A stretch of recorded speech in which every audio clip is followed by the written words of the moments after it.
The limits of debate in this country are established before the debate even begins, and everyone else is marginalized and made to seem either to be communists or some sort of disloyal person. A kook, there's a word, and now it's conspiracy. See, they've made that something that should not be even entertained for a minute, that powerful people might get together and have a plan. Doesn't happen. You're a kook. You're a conspiracy buff.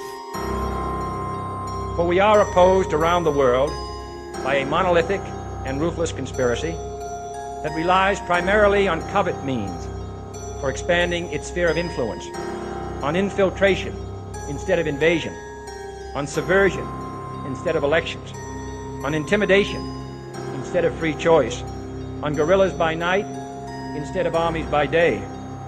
It is a system which has conscripted vast human and material resources into the building of a tightly knit, highly efficient machine that combines military, diplomatic, intelligence, economic, scientific, and political operations. Its preparations are concealed, not published. Its mistakes are buried, not headlined. Its dissenters are silenced, not praised. No expenditure is questioned, no rumor is printed, no secret is revealed.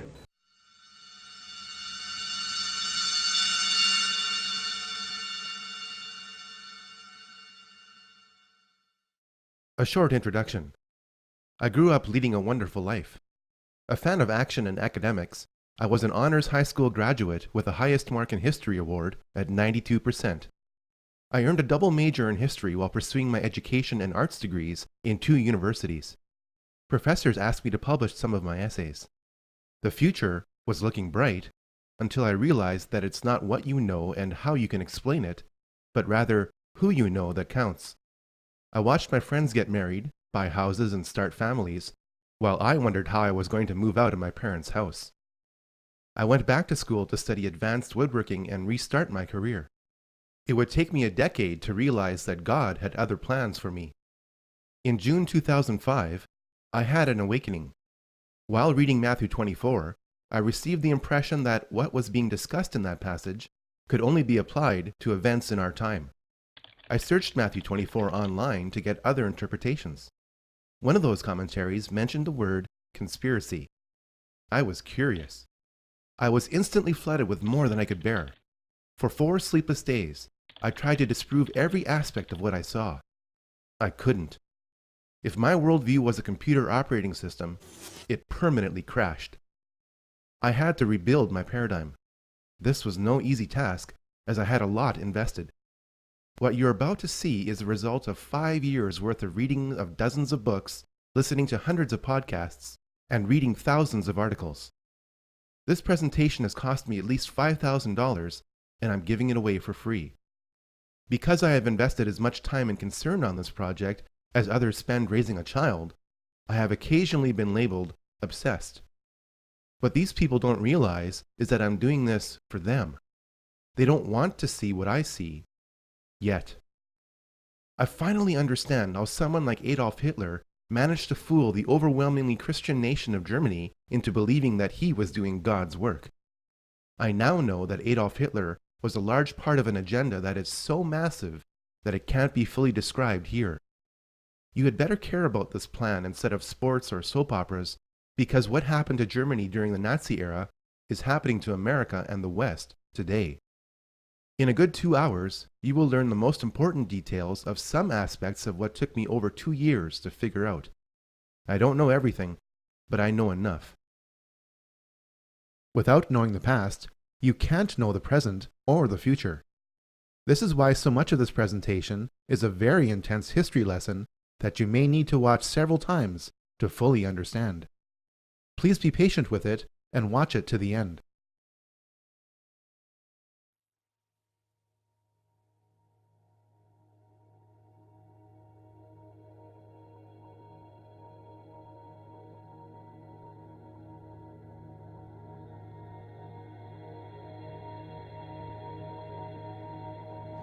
What is at stake is more than one small country. It is a big idea, a new world order. Out of these troubled times, our 5th objective, a new world order, can emerge.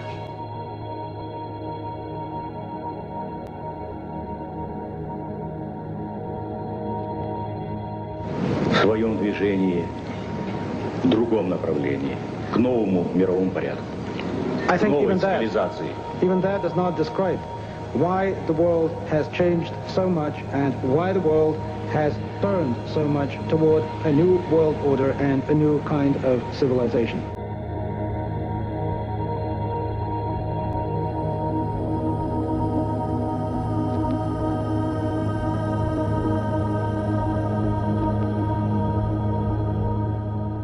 After 1989, President Bush said, and it's a phrase that I often use myself, that we needed a new world order, and instead it looks like we got a lot of disorder.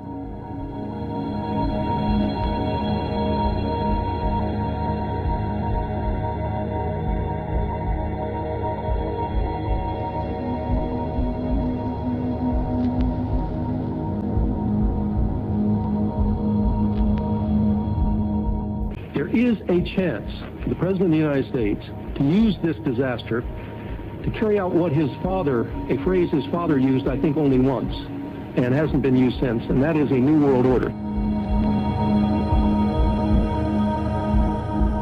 This was a stirring address, in my view, shorter than his father's speech when he announced the New World Order.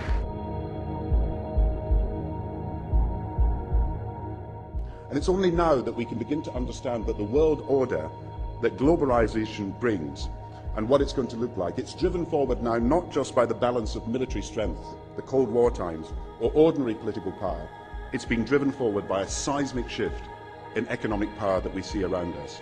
We've got to give them a stake in creating the kind of world order that I think all of us would like to see. Thousands of people gathered to hear Barack Obama deliver key foreign policy speech on his current European tour. The Democratic presidential hopeful laid out his vision for America's place in a new world order, saying he was speaking as a proud citizen of the United States and a fellow citizen of the world.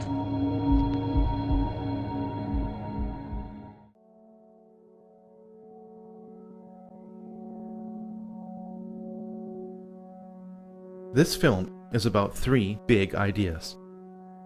Most of the evil in this world is highly coordinated and is fulfilling biblical prophecy to the letter. Historical and current events are being influenced by evil to make the appearance of the Antichrist highly probable within a generation. Though the world is not yet in an apocalyptic state, the forces of organized evil affect us all now and must be resisted like never before.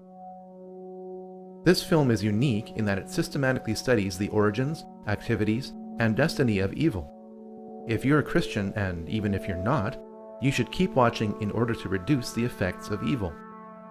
Presentations in this genre make all kinds of predictions about the future, most of which will turn out to be wrong. Instead of dwelling on the future, I'm going to survey the past. Once you know how we got here and then compare our present situation to what the Bible said would eventually happen, you might be interested in its solutions. If you think this is all fluff, then please consider the following question. If the Bible's explanation of evil is just a myth, then why are so many anti-Christians doing everything they can to fulfill that myth? Looks like we should study the New World Order.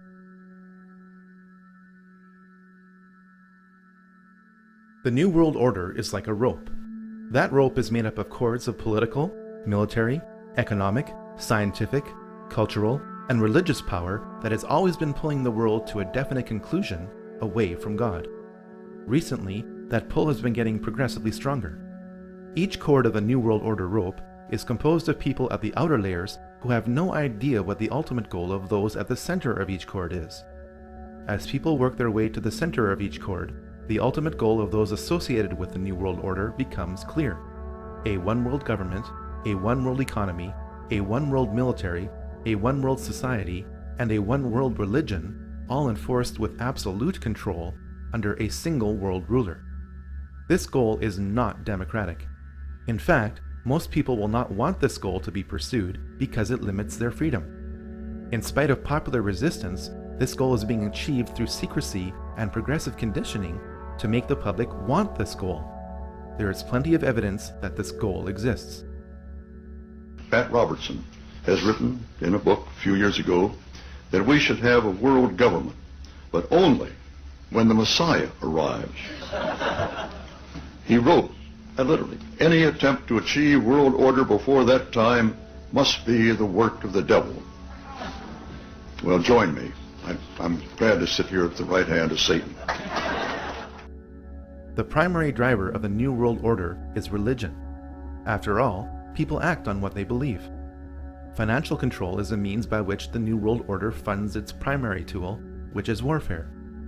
We must first understand the tool of warfare before we can grasp the matrix of control being applied to us. Once we understand these systems of control, we can then understand the belief systems of those who are controlling us. All this knowledge is necessary to form strategies of resistance to what you are probably not even aware of. But how did this mindset, control system, and tool of warfare get created?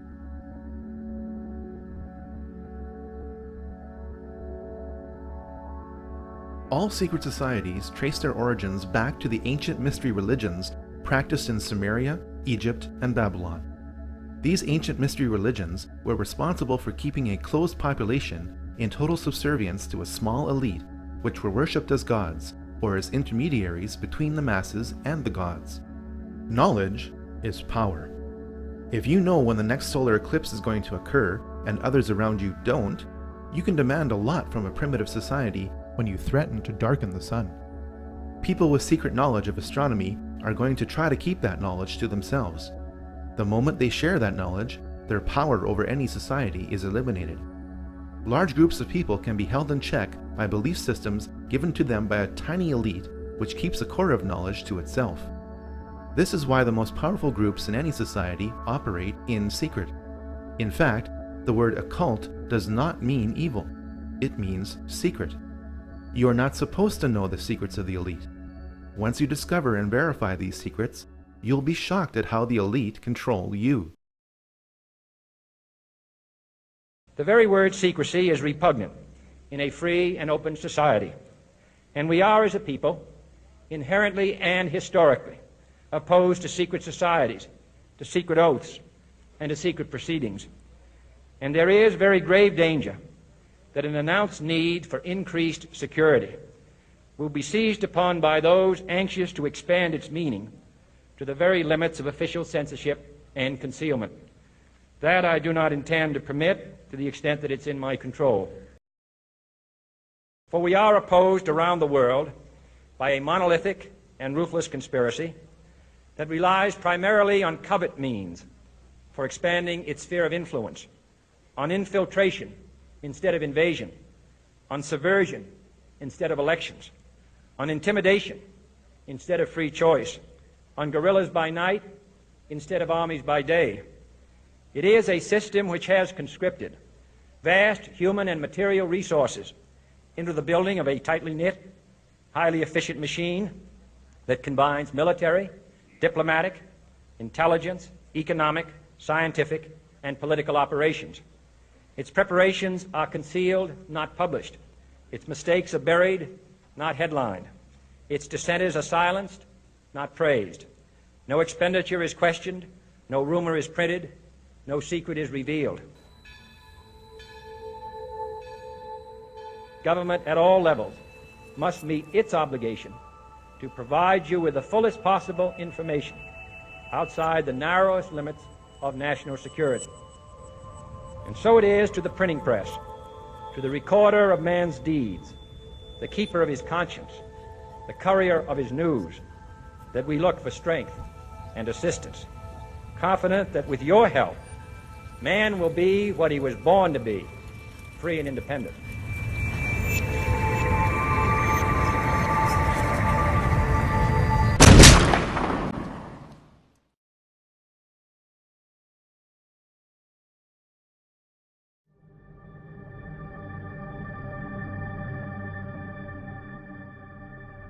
While other cultures were practicing pantheism, the monotheism of the Israelites kept them unique. When the Israelites were true to their faith, they prospered. When they began to absorb the teachings and practices of the surrounding cultures, the Israelites became oppressed by the civilizations they had previously resisted.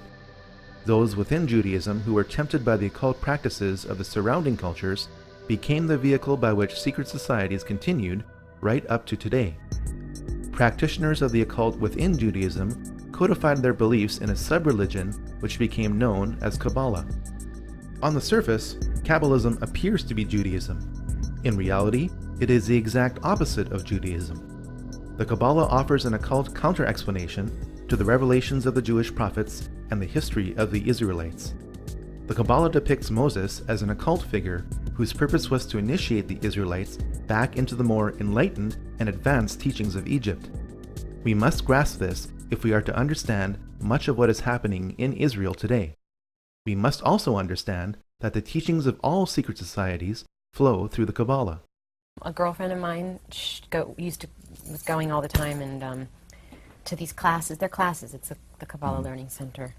And basically the Kabbalah is the mystical interpretation of the New Testament.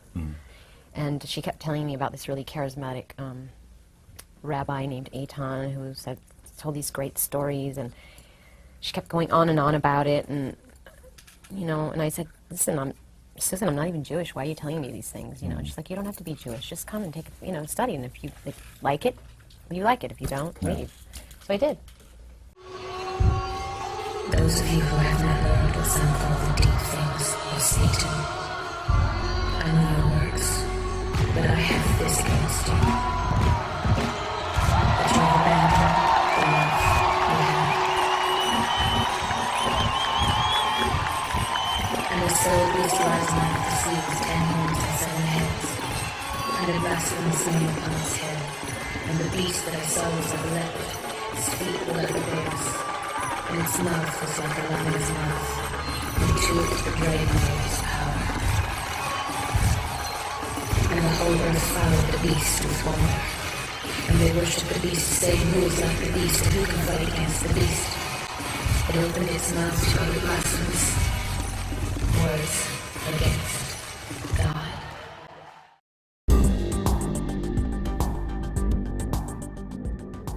The emergence of Christianity during the height of the Roman era became a problem for the Romans. The more the Roman government tried to suppress Christianity, the more Christianity grew. Please remember that the next time somebody tries to tell you that religion is just a tool of control. Because the Roman government couldn't eliminate Christianity, it eventually decided to merge its belief system with it. The moral decline of the early church can be traced back to the time when Constantine decided to become a Christian for whatever reason. The beliefs of the Babylonians, Egyptians, Greeks, Eastern cultures, and Romans infiltrated much of Christianity as the Roman government merged with Christianity. At the heart of this infiltration was Gnosticism. Gnosticism means salvation through knowledge, while Christianity means salvation through Christ. Gnosticism has always been the primary driver of the New World Order.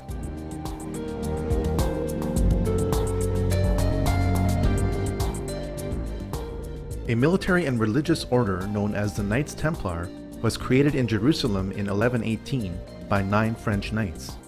Their official mission was to protect pilgrims on their journey to the Holy Land during the Crusades, and they participated in several battles in the Crusades themselves.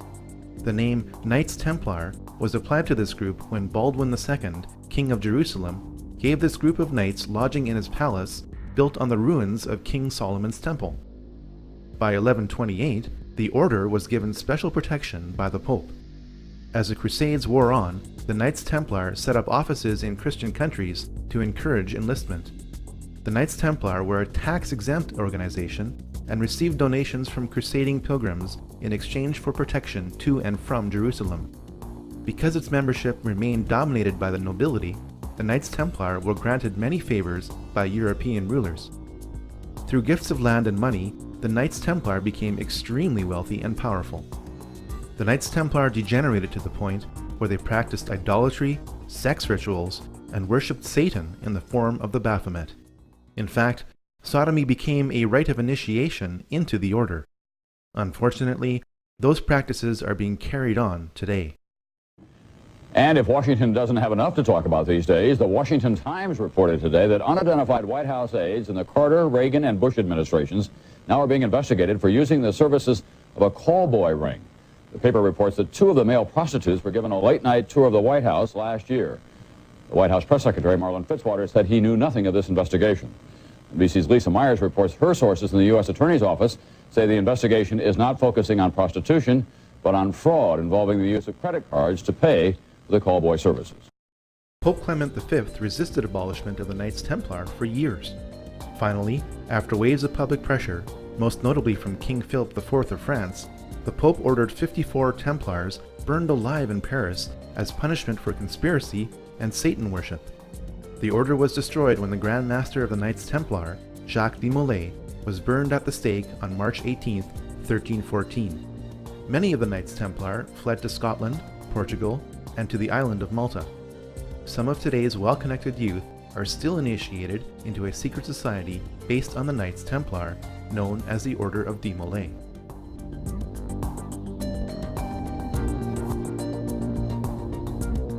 The Rosicrucians were a religious order that combined the beliefs of ancient mystery religions with Christianity.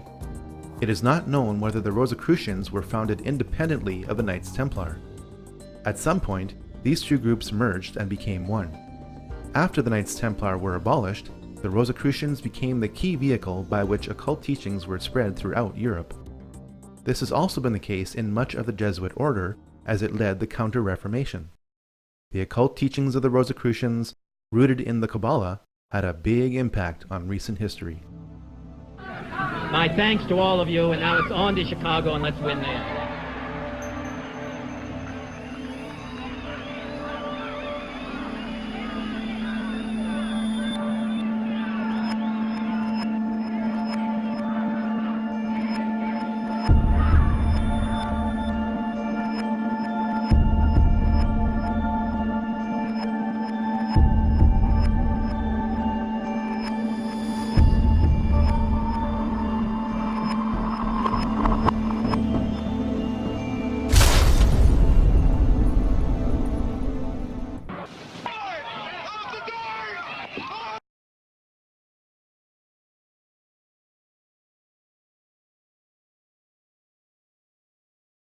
Freemasonry started when the Rosicrucians merged with the stonemason guilds of Europe.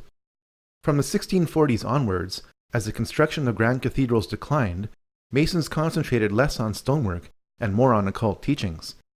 By 1717, the world's first Grand Lodge of Freemasonry was established in London. Freemasons were initially viewed positively by the public for doing good works, and the number of lodges grew rapidly throughout Europe. The age-old satanic desire for power also grew within Freemasonry. A secret society within a secret society, made up of only the highest levels of Freemasons, fathered a ruthless philosophy that is affecting us to this day. On May 1st, 1776, the Order of the Illuminati was born.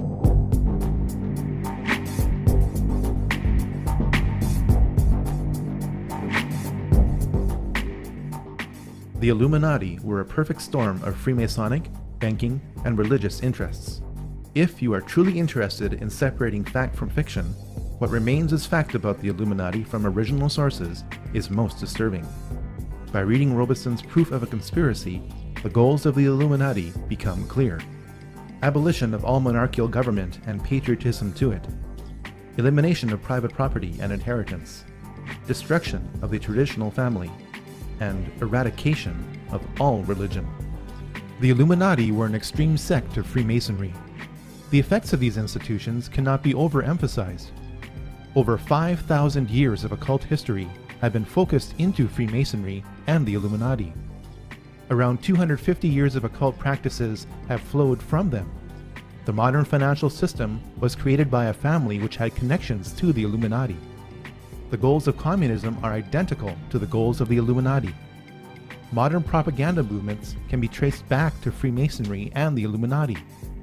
Every major war, from the French Revolution onwards, has been influenced by Illuminati philosophy to progressively promote a one-world government.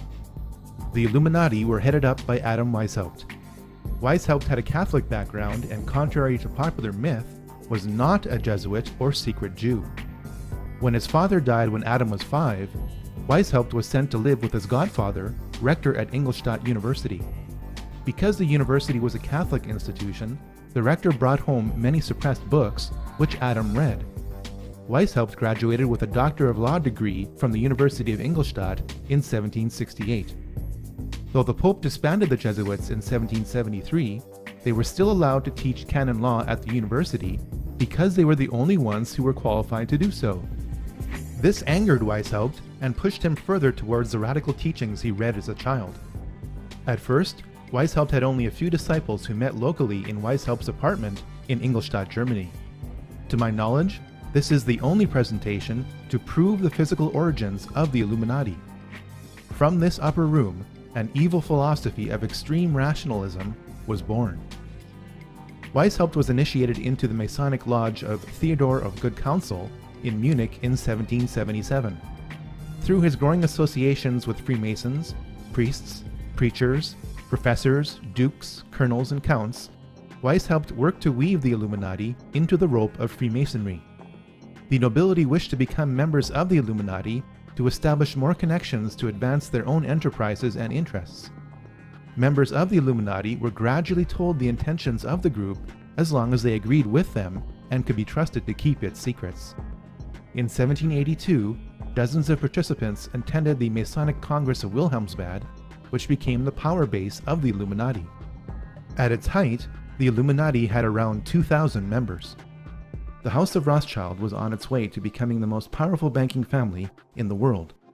Mayer Amschel Bauer, a Jewish coin dealer of humble origins, changed his name to M.A. Rothschild. He placed a red shield in front of his banking house, which incorporated a hexagram. The family crest has evolved over time, but maintains this element within it to this day. Mayer Rothschild never became a member of the Illuminati, nor did he finance this movement as is commonly believed. Rothschild did act as banker for two members of the Illuminati. Archbishop Prince Karl Theodor Delberg attained the highest degree within the Illuminati in 1784 and was a traitor for France and Napoleon. He reluctantly emancipated the Jews of Frankfurt in 1811 for a high price, financed by Mayer Rothschild. Karl, Landgrave of Hesse-Kassel, was deeply into the occult and was the main organizer of the Congress of Wilhelmsbad, held at the summer home of Karl's brother, William IX, Elector of Hesse. The House of Hesse built up one of the largest fortunes in Europe by hiring out mercenaries conscripted from its own kingdom to other nobilities. Mayer Rothschild handled the mercenary blood money of the House of Hesse by becoming its banker in 1783. The House of Rothschild grew from its connections to members of the Illuminati, and not because the two were combined. Despite their best efforts at necessary secrecy, the Illuminati were exposed in 1784 by the Bavarian government, which soon issued an edict banning all secret societies. The workings of the order were contained in writings seized by the Bavarian government, which took them so seriously as to publish them in an official document entitled The Original Writings of the Order of the Illuminati, which was distributed to the major governments of Europe. Some members of the Illuminati were arrested, while most fled Bavaria under the edict. This only spread Illuminati philosophy further throughout Europe. Adam Weishaupt went underground and re-emerged under the sponsorship of Duke Ernst II of Saxe-Coburg-Altenburg, where he would continue to write books on the Illuminati until his death. The third cord in the Illuminati rope of control was Jewish revolutionary heresy. Shabbatai Tzvi calculated that the Messiah would come back in 1666. When that didn't pan out, Shabbatai taught that he was a Messiah. Shabbatai would later convert to Islam. Jakob Frank thought that the Messiah would return based on tolerating a finite amount of sin. His main idea is that sin should be promoted and practiced wherever possible so that the Messiah would come back sooner. Eventually, Frank also taught that he was a Messiah and that he was a successor to Shabbatai Tzvi. The revolutionary Frankists were a large group, and some Frankists were involved in the French Revolution. Rothschild welcomed Frankism. When Jacob Frank visited Frankfurt, he became wealthy with money from prominent Jewish families, including the Rothschilds. When the French Revolution was over, the Frankists scattered in Poland and Bohemia, intermarried into the gentry and middle class, and took on the appearance of Christianity. You need to know about the Frankists for two reasons. First, many prominent American politicians appear as moderates, but have a family tree rooted in Eastern European Jewish revolutionary heresy. We have heard that 500,000 children have died. I mean, that's more children than died in Hiroshima. And you know, is the price worth it? I think this is a very hard choice, but we think the price is worth it. You will be surprised to learn that several key Middle Eastern politicians also share these roots. Second, so many people of Jewish background in Hollywood carry on the Frankist tradition today through constant promotion of sin and the occult. Though they were independent forces, the hand of the Illuminati was influenced by Jewish revolutionary heresy. This hand fit perfectly inside the glove made of Freemasonic fabric, which held the Rothschild money that empowered it.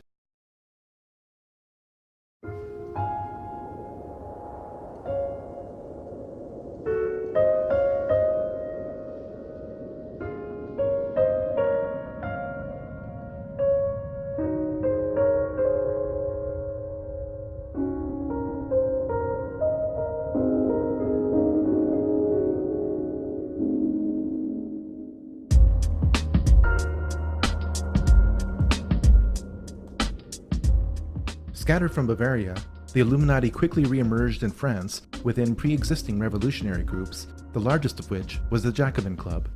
The Jacobins, with the money from the Duke of Orleans, bought up and transported out much of the grain supply in France to create an artificial food shortage in 1789.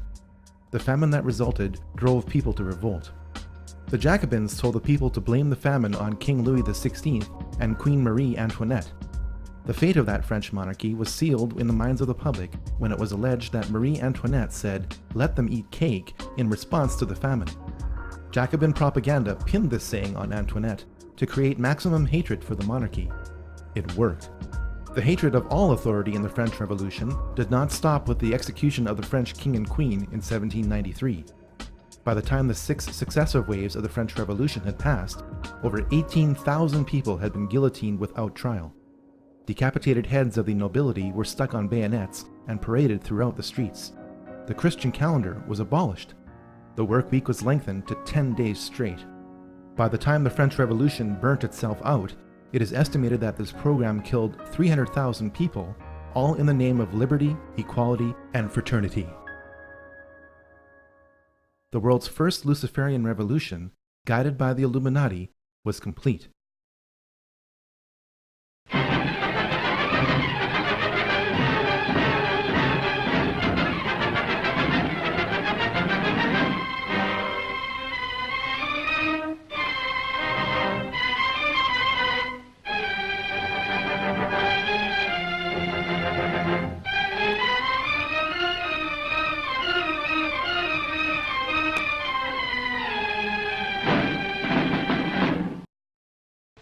Mama, I have to cheat the tax collector before my own children. Do you think I want to do that? I live honestly, I trade honestly, I want to be honest with them, but they won't let us. We are Jews, taxed to death, forbidden to learn a trade, forbidden to own land. They keep us in chains, they send men here to rob us. So work and strive for money. Money is power. Money is the only weapon that the Jew has to defend himself with. Oh, Mama! Though Mayer Amschel Rothschild died in Frankfurt in 1812, his empire grew through his family. Perhaps the one quote in modern English which sums up Mayer Rothschild's ambitions is this: "Give me control of a nation's money supply, and I care not who makes its laws." Towards the end of his life, Mayer told his 5 sons that they should expand the Rothschild banking empire throughout Europe. Nathan was sent to London. Amschel stayed in Frankfurt. Solomon went to Vienna. Karl traveled to Naples. James stayed in Paris. The establishment of the 5 centers of the Rothschild banking family is symbolized by the 5 arrows in the Rothschild family crest. The alliance between the Rothschilds and Illuminized Freemasonry continued with this new generation. Freemasonry was a common element with Adam Weishaupt, 3 of the 5 Rothschild brothers, and Napoleon Bonaparte. Napoleon was initiated into Freemasonry in June 1798. Napoleon was part of the Inner Masonic Club, but his imperialist ambitions could not be contained. Keep in mind that Napoleon appointed himself as King of France in December 1804. Napoleon enjoyed immense success as Emperor of France, yet his policies contained a fatal flaw. Napoleon's Banque de France, which would provide interest-free loans to the people of France, was a direct threat to the Rothschild banking empire. The Rothschilds decided to defeat Napoleon's army, not through military conquest, but by financial dominance. Napoleon needed so much money to finance his war that he agreed to sell all French territory in America through the Louisiana Purchase of 1804.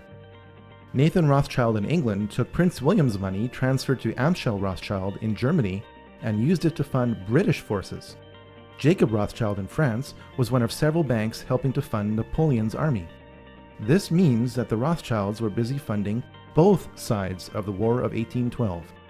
The modern financial system, started by the Rothschilds, has been funding both sides of every major war for 200 years.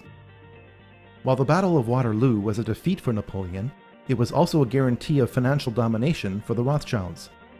Because the Rothschilds had a network of banking couriers throughout Europe, they were the only merchants allowed to pass through the English and French blockades. One of these couriers crossed the English Channel with the news that Wellington had won the war a full 24 hours before Wellington's own courier. Nathan Rothschild knew that he was armed with this critical information before anyone else was. He ordered his workers to start selling holdings of British war bonds. Other traders observed this false maneuver and started selling their bonds in a panic. The bonds became worthless as everyone thought that Rothschild's action meant that Napoleon had won the war. Nathan Rothschild then instructed his traders to buy all the British bonds they could get. When London heard the news that England won the war against Napoleon, British bonds gained a level of value even higher than before the war began. The ownership of such a vast sum of high-value bonds meant that the Rothschilds literally owned the Bank of England. On top of all this, there were the profits to be made from loans to Europe to repair the damage done by Napoleon. From the Battle of Waterloo onwards, the interests of the British Crown and the Rothschilds were so intertwined that the Rothschilds were given titles of nobility. Eventually, through intermarriage, the Rothschilds became royalty.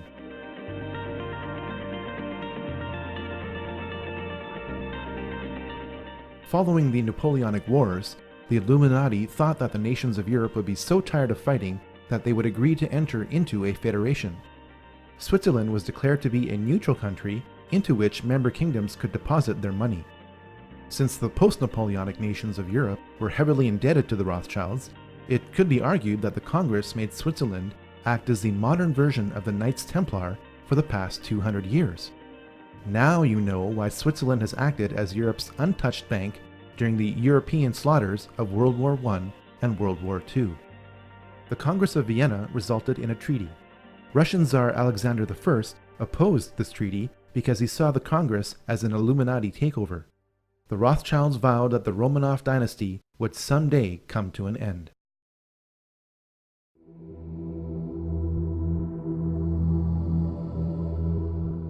Columbus did not discover anything. The Vikings arrived in North America 500 years before Columbus did. Manly P. Hall, the most prolific Masonic author of all time, wrote a compact book in 1944 entitled The Secret Destiny of America. It confirms that the Old World knew about the New World for thousands of years. Columbus sailed to the West because his family and those who paid for his expedition were steeped in Rosicrucianism and wished to lay the foundation of a new world order. One only has to look at the cipher used in his signature for proof of this claim. Much of the occult knowledge of the Knights Templar is carved in stone in Scotland's Rosslyn Chapel. The carvings that line the inner frame above this window are of maize or of Indian corn that grew only in the New World. How could this be if the construction of the Rosslyn Chapel began in 1446 or 46 years before Columbus sailed to the West? For the answer to this question, we should look at the sails on the ships used by Columbus. They were adorned with a logo of the Knights Templar. From before the time of Columbus until today, America has always had a special place in the plans of the New World Order. The Illuminati in Europe saw the rare positive outcome of the American Revolution and sought to subvert it through the Columbian Lodge of the Order of the Illuminati, established in New York in 1785. Agents of the Illuminati worked to start a new revolution in America so that America would resemble France without the Napoleonic influence. Most of America's founding fathers were deists. They believed in God, but as they, and not the Bible, defined God. The level of Gnosticism that the founding fathers of America were involved in ranges from mild to severe. George Washington never defined his faith in his own writings. He was also a Freemason. He helped design the street plan of Washington, D.C., which is laid out according to Masonic symbology. Thomas Jefferson also talked about God, but rejected the Bible. In fact, Jefferson wrote his own New Testament, deleting passages and cutting out entire books like the Book of Revelation, which didn't agree with him. Benjamin Franklin talked about God, but rejected traditional Christianity. What is particularly disturbing about Benjamin Franklin is his membership in the Hellfire Club in London. In the late 1700s, a group of Englishmen formed the first Hellfire Club, a fraternity dedicated to drinking, sex, and at times ridiculing Christianity and mocking its sacred rituals. Members met at ruined monasteries to revel in black masses and drunken orgies. An occasional participant was the American ambassador to Great Britain, Benjamin Franklin. Whether or not any of these American leaders are Christian is not for me to decide. The singular point being made here is that America has always had a thick Christian veneer applied to a Gnostic core. Over time, that occult core has grown and the Christian veneer has worn thin.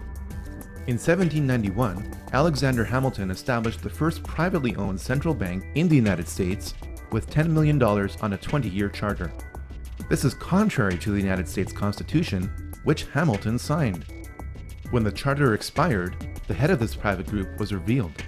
None other than Nathan Rothschild in England said, "Either the application for the renewal of the charter is granted, or the United States will find itself in a most disastrous war."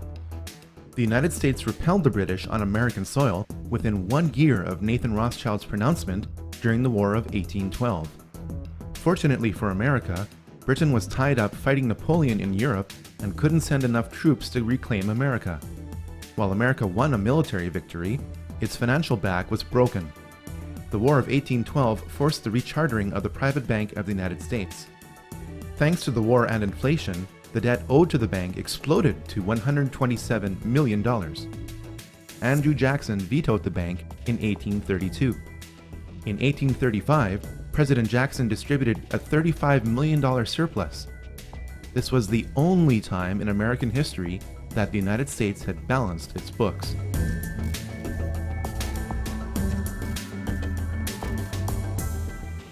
The Rothschilds had their sights set on reclaiming America. A divide and conquer strategy would be used by creating a conflict between the North and the South. The North was to be a British colony annexed to Canada under the control of Lionel Rothschild. The South was to be a French colony given to Napoleon III of France under the control of James Rothschild. Lincoln's main problem shifted from slavery, which he outlawed, to how he was going to pay for the defense of America against the international bankers who were destroying it. Lincoln came up with a brilliant solution called the greenback. The government would print its own interest-free currency that would later be redeemable in gold. The bankers wouldn't stand for this. On April 14th, 1865, 5 days after the South surrendered, Lincoln was shot by John Wilkes Booth. Booth was a member of the Knights of the Golden Circle.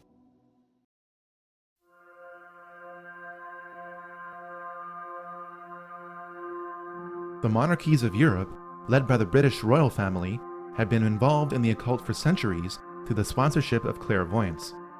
The British royal family is deeply Masonic. The Queen's cousin, the Duke of Kent, is British Freemasonry's Grand Master.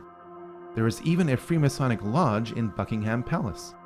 Though the current Queen says that she is not amused at this, she and her predecessors were often Masonic. It is a fact that much of the European nobility goes back to various houses, especially in England and France, which link the lines of the kings of England and the kings of Jerusalem. Fiction occurs when this link is used to create a mythology which states that the British people, led by their monarch, are one of the lost tribes of Israel. British Israel Freemasons also believe that since America was descendant from Britain, Americans who are of British Masonic descent are also one of the lost tribes of Israel. On the back of the US $1 bill, there exists a Star of David, hidden in plain sight. The British royal family is more German than it is English. Queen Victoria was married to Prince Albert of Saxe-Coburg and Gotha. Under pressure from anti-German sentiment created during World War I, King George V changed his family name to Windsor. When Princess Elizabeth wanted to marry Prince Philip of the House of Schleswig-Holstein-Sonderburg-Glücksburg, she faced the same problem that King George did. Prince Philip renounced his titles and adopted the surname of Mountbatten. All 4 of Prince Philip's sisters married into the German nobility, which embraced Nazi philosophy. Remember that Adam Weishaupt wrote more material on the Illuminati under the sponsorship of Duke Ernst II of Saxe-Coburg-Altenburg. Because Prince Albert was great-grandson of Duke Ernst II and consort to Queen Victoria, the British royal family are direct descendants of Ernst II. Since Duke Ernst II became a member of the Illuminati in 1783, it is not hard to see that the teachings of Adam Weishaupt are being used by the British royal family today. The British monarchy was involved in 2 wars with China over opium. From about the mid-17th century onwards, Europe had a huge trade deficit with China. Europe wanted Chinese tea, silk, and porcelain, but China did not want as much of what Europe had to offer. This trade deficit problem was made worse by the fact that Chinese emperors demanded to be paid in silver and gold coin. The problem was solved when British traders began importing opium into China from India. Large areas of China became addicted to opium. The addiction was so intense that in many areas of China, opium was currency. The conflict between the Chinese emperors and British traders grew so bad that Queen Victoria sent in the British army to fight the Chinese army over opium in 1839 to 1842, and again in 1846 to 1860. When you are told that the British royal family's wealth is based on taxation, don't believe it. It could be argued that the British East India Company occupied India on behalf of the British Crown and its traders. Afghanistan is occupied today by coalition forces. In 2007, 93% of the world's opium production came from Afghanistan. The 2006 Afghan opium harvest was also valued at $3 billion. Ahmad Wali Karzai, brother of Afghan President Hamid Karzai, is intimately linked with the export of opium from Afghanistan. He is also on the CIA payroll. The Taliban lend the farmers the money. They are indebted to the Taliban. They have to grow the opium. Now the Marines, in their success, are in a sense a victim of their success, because now the population is, they have these opium fields, and we are tolerating it. We are tolerating the cultivation of the opium because we know that if we were to destroy it now, the population would turn against the Marines, and it would be a real security risk. The Taliban finances much of its operations by selling opium, which is grown from poppies, which are right now being harvested. So here's the question: why are American troops now helping Afghan farmers grow that opium? Nick Schifrin reports from Afghanistan on a controversial new policy. In one case, they even paid a farmer $1,000 after U.S. and Afghan special forces burned his crop. If you can come down to the base on my next visit, I'll make a payment.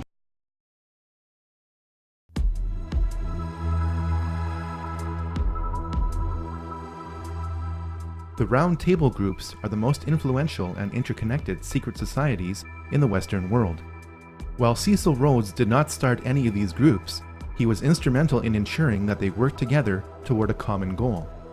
In 1966, Georgetown University history professor Carroll Quigley defined this goal in a massive work entitled Tragedy and Hope.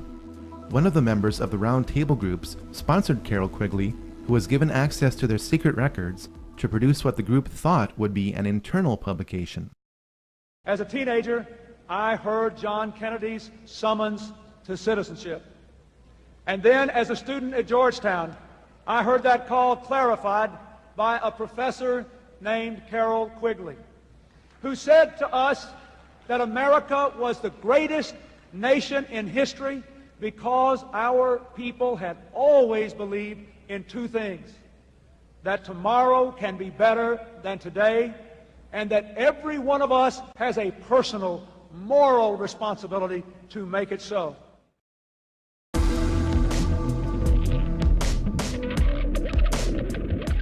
Soon after Adam Weishaupt died, Italian patriot Giuseppe Mazzini was appointed to be the head of the Illuminati in 1834. Mazzini became a 33rd degree Mason while attending Genoa University. The most important thing about Mazzini is that he formalized the Mafia. The name Mafia is an acronym which stands for Mazzini Autofizia Ferti, Incendi, and Avvelenamenti, or Mazzini authorizes thefts, fires, and poisonings. With the wave of Italian immigration to America starting in the 1890s, the practices of the Mafia merged with the Illuminati of America.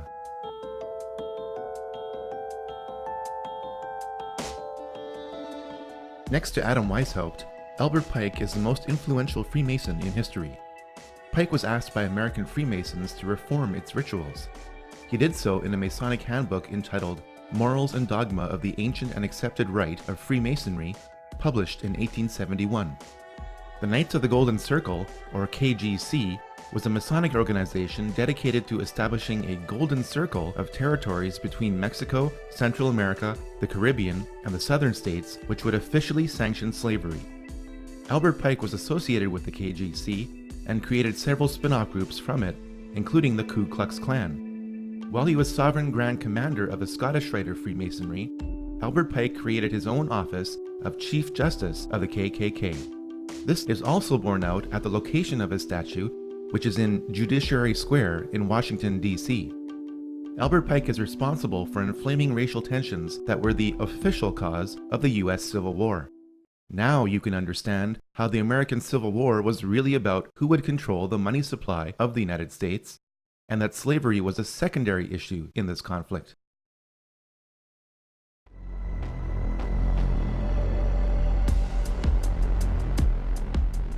William Huntington Russell was one of the more prominent merchants involved in the Chinese opium trade. Born in America, Russell did what most wealthy businessmen did during the Industrial Revolution: protect his assets from taxation by establishing a tax-free foundation. The tax-free foundation that Russell and Company established based on opium revenue was the Russell Trust. The key institution of indoctrination that Russell Trust established was Skull and Bones. Skull and Bones was founded at Yale University in 1832 as a Black Lodge of Freemasonry. The odds that both presidential candidates would happen to be members of Skull and Bones is approximately 1 in 750,000. You both were members of Skull and Bones, a secret society at Yale. What does that tell us? Not much, because it's a secret. Is there a secret handshake? Is there a secret code? I wish there were something secret I could manifest. 322, a secret number? There are all kinds of secrets, Tim, but one thing is not a secret. I disagree with this president's direction. You were both in Skull and Bones, the secret society. It's so secret we can't talk about it. What does that mean for America? The conspiracy theorists are going to go I'm wild. sure they are. I don't know. I haven't seen the web. Number 322? First of all, he's not the nominee. And, look, I look forward... Are you prepared to lose? No, I'm not going to lose. 3 generations of the Bush family have been members of Skull and Bones. George W. Bush, his father George H.W. Bush, and his father before him, Prescott Bush, were all members of this occult secret society. The videotape provides a grainy glimpse into what appear to be the initiation rituals of a secret society that's been around since 1832, whose members have gone on to be leaders of Wall Street and the White House, the Senate and the Supreme Court. They're sort of trying to scare the initiates, make them, disorient them, frighten them. New York Observer investigative reporter Ron Rosenbaum accompanied a team of Yale students who shot these pictures 9 days ago. Rosenbaum's curiosity about Skull and Bones was permanently piqued when, as a classmate of George W. Bush, he lived right next to the Tomb, the group's heavily fortified home. From their perch, Rosenbaum and his cohorts taped the Tomb's courtyard. What they captured, they say, was initiates, known as neophytes, being forced to kiss a skull, then members performing a mock killing. It may look like your average fraternity nonsense, but Rosenbaum says it's not. Even though it may seem silly to us, it seems to mean something to them, and you can't argue with the success of Skull and Bones. It has been alleged by members of Skull and Bones that it was Prescott Bush who stole the skull and bones of Indian Chief Geronimo and placed it in the tomb as a source of spiritual power. George W. Bush never apologized for his activities in Skull and Bones. One of the first things he did as president was appoint many of his fellow bonesmen to positions of power. President Bush has tapped 5 fellow bonesmen to join his administration. Most recently, the head of the Securities and Exchange Commission, William Donaldson, Skull and Bones, 1953. Does that relationship, forged with all this mumbo-jumbo and coffins and skulls and bones and all of that stuff, Does that become, in some cases anyway, stronger than family, faith? Absolutely. You know, they say the motto at Yale is for God, for country, and for Yale. At Bones, I would think it's for Bones.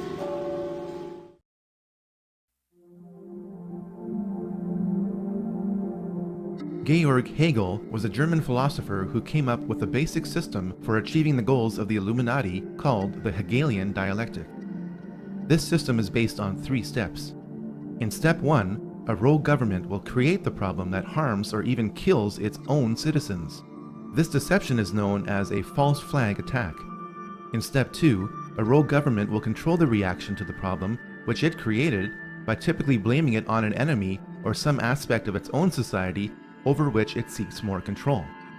This is why the term false flag attack is so named. In step 3, a rogue government will offer the solution to the problem which it created. This solution is typically a war or a system of regulations. The solution would usually not be accepted by the public had the rogue government not created the crisis and controlled the reaction to it in the first place. A government which seeks increasing control can keep pushing society to accept its agenda by following a series of problems, reactions, and solutions which it planned all along. The significance of the Hegelian dialectic is not how evil it is, but rather how often governments choose to follow it. There has not been a major war in the 20th and 21st centuries that does not follow the Hegelian dialectic.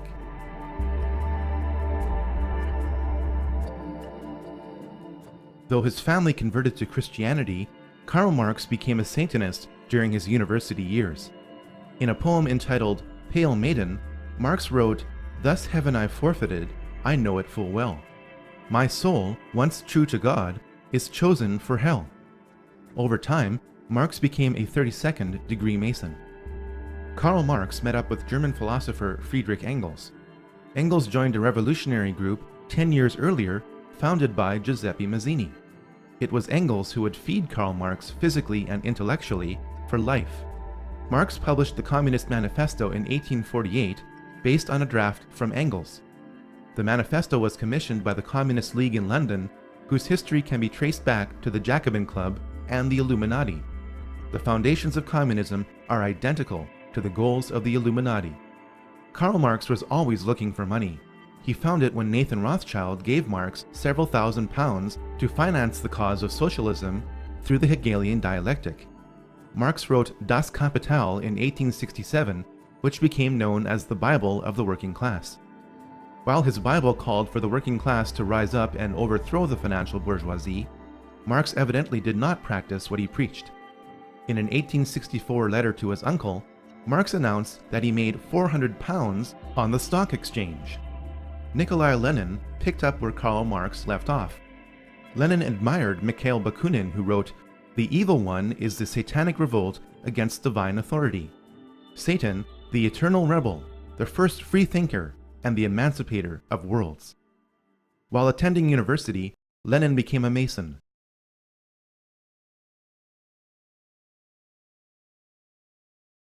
Stopped by Andrew Jackson and delayed by Abraham Lincoln, the international bankers finally seized control of the financial system of the United States.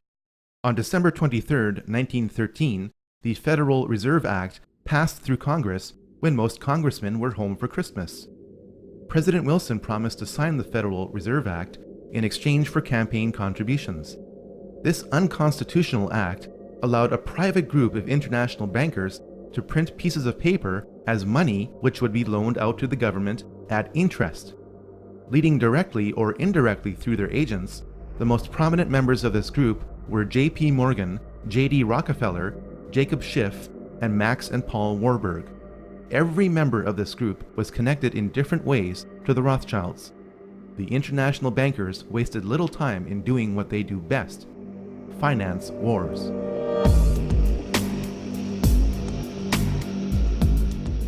The bankers of Europe and America found a way to ignite the growing tension between Germany and the Anglo-American establishment for the economic and cultural dominance of Europe. Most people know that the flashpoint of World War I along the Western Front was the torpedoing of the Lusitania on May 7, 1915. What most people don't know is how the operations of the Lusitania were engineered to provoke this war. British intelligence broke the German war code in December 1914. This meant that the First Lord of the Admiralty, Winston Churchill, knew where every German U-boat was in the English Channel. The Lusitania slowed to await the arrival of its military escort through the channel. Churchill ordered the escort to return to port. The Lusitania was crawling alone through a war zone. A private letter from Churchill removes any doubt as to whether he intended for the Lusitania to be sunk. Roughly 1,200 people lost their lives in an engineered event designed to start a war.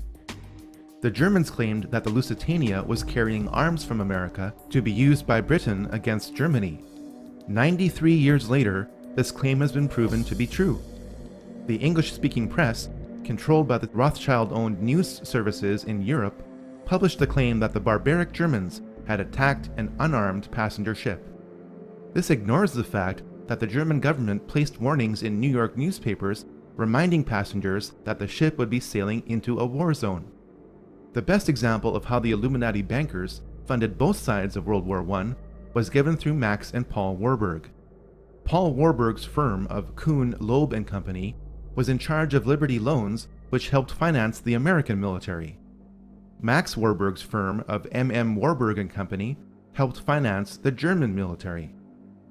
The Rothschilds were unable to control Russia because of the Tsar until World War I, when the alliance between the European and American bankers was complete. Jacob Schiff spent $20 million in gold to finance the Russian Revolution through Leon Trotsky, who was exiled in style in New York. Of the 384 commissars that were to make up the new Russian government, 264 had come from the United States. When the ship carrying the men and materials for the revolution were seized at the port of Halifax by Canadian authorities, President Wilson secured their release by stating that if they weren't let go, the US would not enter the war. Lenin, exiled in Switzerland, promised to make peace with Germany if he overthrew Russia's temporary government. He was placed in a sealed railway car with $5 million in German gold and was sent to Russia. When the elections were held in November 1917, Lenin's communists received only 24% of the vote. Lenin had to use force in order to represent the people. The United States stepped in with enormous amounts of food and relief supplies as famine gripped Russia while Lenin took control of it. This opened the door for American industrialists and financiers like J.D. Rockefeller to build the infrastructure of Russia. The net effect was that America continued to support the communist revolution. This support was extended as power was transferred from Lenin to Stalin in spite of Stalin's ruthlessness. World War I ended according to the master plan of the 20th century Illuminati financiers. They knew that communism could only continue so long as capitalism supported it. The financiers also knew that the oppressive chains of the Treaty of Versailles would be broken by a leader who would eventually rise up from within Germany. Welcome to the first round of Problem, Reaction, and Solution.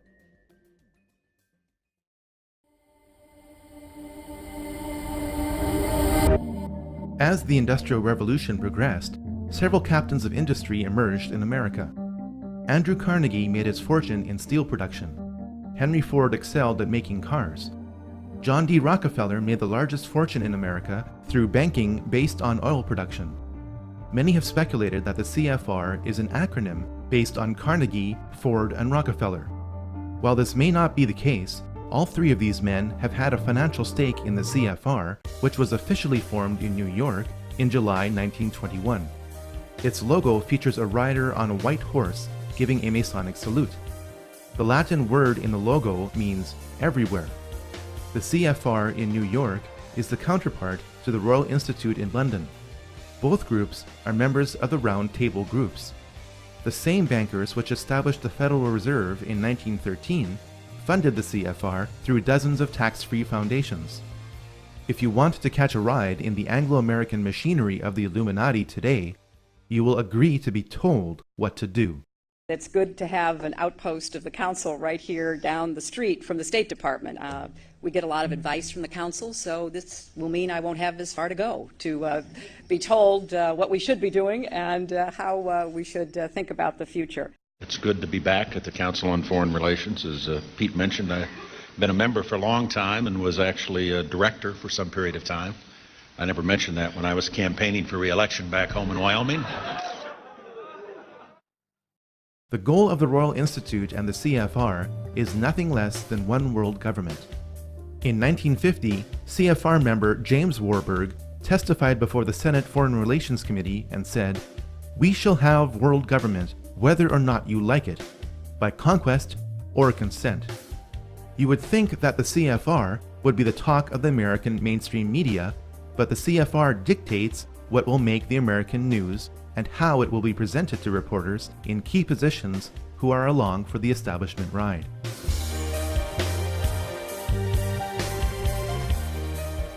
Following World War I, the League of Nations was the first popular attempt at creating a world government. The League was promoted as the way of providing a collective security, since an attack on any one member of the League would be considered an attack on all. The League failed as an organization, but acted as a successful stepping stone for the globalists. The League of Nations allowed the international bankers like J.D. Rockefeller to give more loans to more nations, provided the international bankers controlled the banking system of that nation. When the Bank for International Settlements was established in 1930, the Illuminati financiers gained more control of the world's money supply. This was all the more reason to start World War II.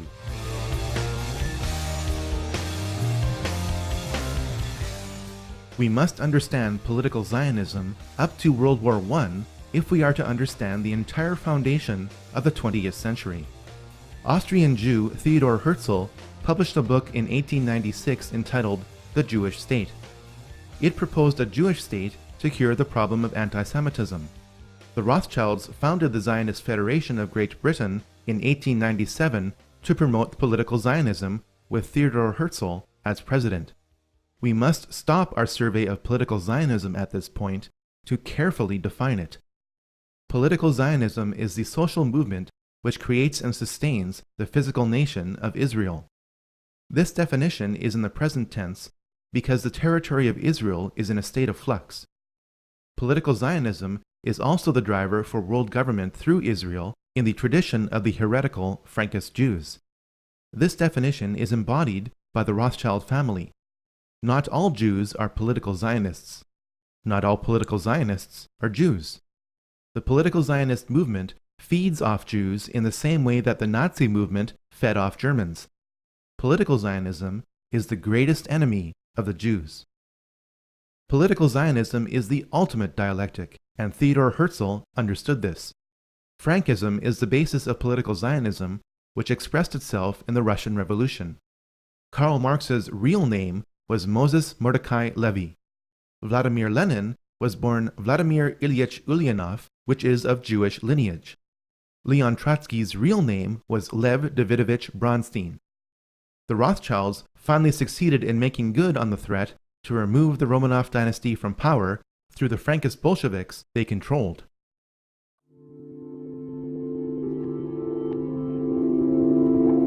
Adolf Hitler was offered as the manufactured solution to the burden imposed upon Germany by the Treaty of Versailles. The event Hitler created to take control of Germany was engineered through a false flag attack. We now know that Hitler had his henchmen set fire to the German parliament, known as the Reichstag, in 1933. The fire was blamed on communist agent Marinus van der Lubbe in a huge show trial. In reality, van der Lubbe was a mentally handicapped individual picked up off the streets. Hitler's mighty war machine was funded and created by Wall Street. The Treaty of Versailles induced Germany to default on its debt. The Dawes Plan replaced the treaty after 5 years and allowed links to be made between American and German industry and finance. From the mid-1920s to the late 1930s, through the Bank of International Settlements, over $135 million was loaned to the German electrical, steel, and chemical industries from Wall Street. The profits on these loans were considerable. Without the technology for extracting petroleum from the German coal fields supplied by Rockefeller-owned Standard Oil of New Jersey, the Nazi war machine would have ran out of gas. One of the funders of the Nazi war machine was Prescott Bush, father and grandfather of 2 U.S. presidents. According to files from the U.S. National Archives, Prescott Bush was a partner in Brown Brothers Harriman. This was one of the corporations used by industrialist Fritz Thyssen to move assets between America and Germany. Prescott Bush's assets in Union Banking Corporation were seized under the Trading with the Enemy Act in 1942, after America entered the war. The Bush family fortune was built in part from funding the very enemy that would kill over 400,000 American troops. May I introduce our co-editors for this edition of the Longines Chronoscope. Our distinguished guest for this evening is the Honorable Prescott Bush, United States Senator from Connecticut. I think we have made, just in this year, very marked and noticeable progress in connection with the Cold War. Included in that, too, should be our efforts to get at this subversion business within our own government. The ideologies of the Nazis and the Communists were set against each other by the Illuminati financiers in a dialectical struggle. Both ideologies are flawed and use the same means to produce the same result. The Illuminati financiers chose to eliminate the Nazi movement and preserve communism for one very important reason. Hitler started to print money just like the Federal Reserve. At this point, all of Europe was tied up in war with itself. The problem and reaction stages of World War II would only be solved through America. America entered World War II based on the Pearl Harbor attack that was allowed to happen and deliberately made worse. The Japanese signals indicating the time, place, and resources to be used in the attack were remotely intercepted and sent to President Roosevelt. President Roosevelt chose not to relay the information to Pearl Harbor. America now had the excuse to attack Germany, even though Germany never attacked America. The Japanese were ready to surrender in February 1945, but 2 nuclear bombs were dropped on them after this date instead of being used in Europe. The madness of World War II accomplished several things for the Illuminati financiers. Profits could be generated by rebuilding Japan and using it to provide cheap labor to flood America with inexpensive goods. This would accelerate the long-term planned process of bringing down America, just as China is being used to help finish the job today. Communism was allowed to consume half of Europe in order to lock America and the Soviet Union in a new dialectical struggle and a new opportunity for profit. Most importantly, World War II paved the way to create the United Nations and the Nation of Israel. It must be noted that the top 4 players of World War II had ties to the occult. Hitler was deeply involved in the black arts. He joined a group focused on esoteric teachings called the Thule Society. This is where the logo for the Nazi Party came from. The occult foundation of Nazi philosophy was laid by Dietrich Eckart, not by Adolf Hitler. Joseph Stalin was involved in Freemasonry. Here we see him giving the same sign of the hidden hand, the same hand sign of Freemasons Napoleon and Solomon Rothschild. Franklin Roosevelt was a 32nd degree Mason. Winston Churchill was a member of 2 Masonic lodges, including a Druidic lodge. When you look at a photograph of the 3 main characters involved at the Yalta Conference in February 1945, keep in mind that all 3 were Freemasons.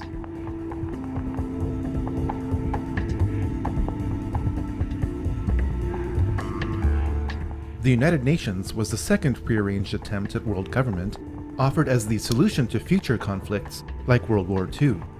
To help prevent the pivotal United States from backing out of the United Nations, as it did with the League of Nations, the UN was to be located on American soil with land graciously donated by John D. Rockefeller Jr. Through its domination of the American media, the CFR conditioned the United States to accept the increasing role of the UN in the drive for world government.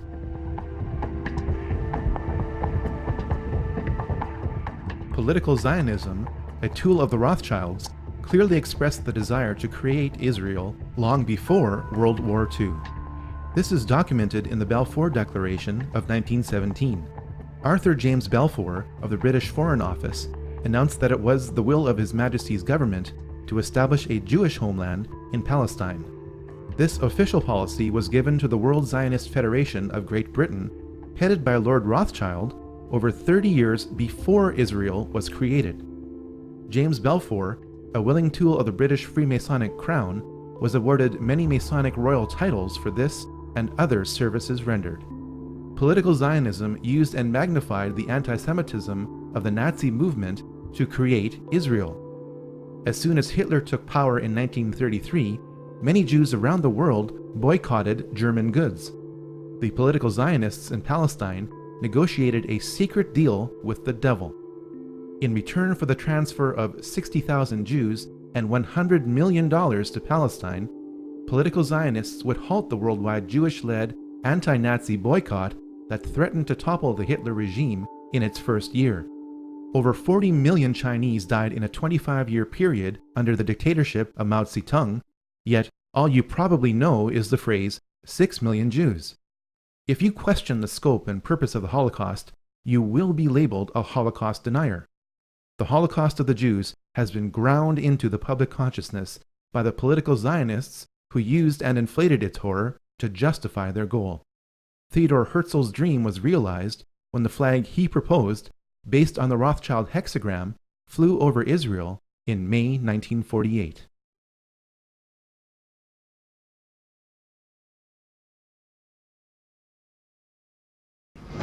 To this day, I don't know what happened on August 2nd and August 4th, 1964 in the Tonkin Gulf. The general provided the answer, saying his Navy attacked the Maddocks on August 2nd, but on the 4th, nothing happened.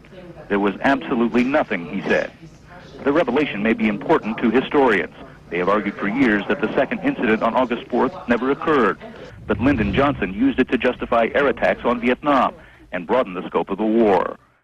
Events afterwards showed that our judgment that we'd been attacked that day was wrong. It didn't happen. Repeated acts of violence against the armed forces of the United States must be met.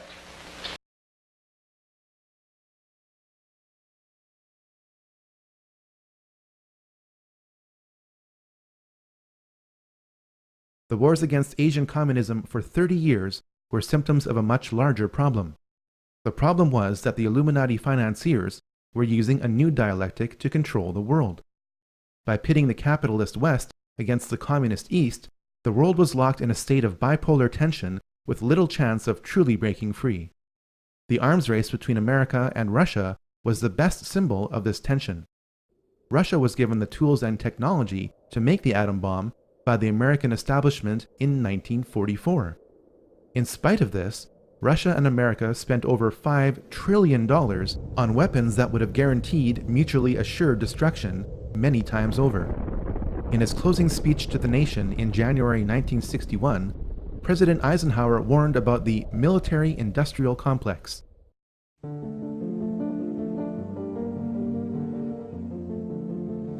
Until the latest of our world conflicts, the United States had no armaments industry. American makers of plowshares could, with time and as required, make swords as well. But we can no longer risk emergency improvisation of national defense. We have been compelled to create a permanent armaments industry of vast proportions.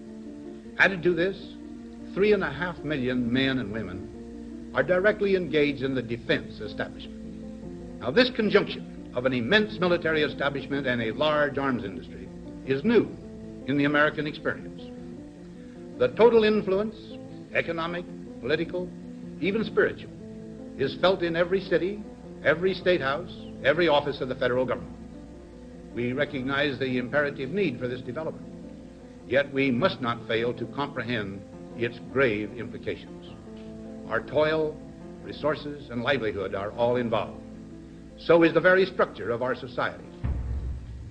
In the councils of government, we must guard against the acquisition of unwarranted influence, whether sought or unsought, by the military-industrial complex. The potential for the disastrous rise of misplaced power exists and will persist. We must never let the weight of this combination endanger our liberties or democratic processes. We should take nothing for granted. Only an alert and knowledgeable citizenry can compel the proper meshing of the huge industrial and military machinery of defense with our peaceful methods and goals. so that security and liberty may prosper together.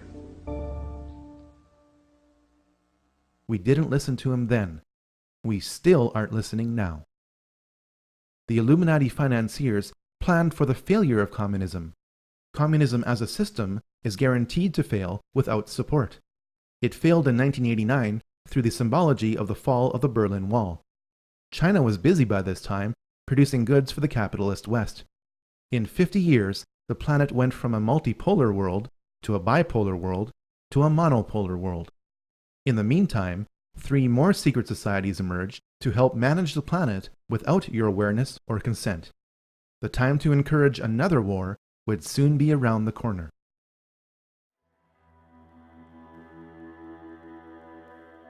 The Bilderberg Group got its name from the Bilderberg Hotel in Oosterbeek, Holland, the site of the group's first modern meeting.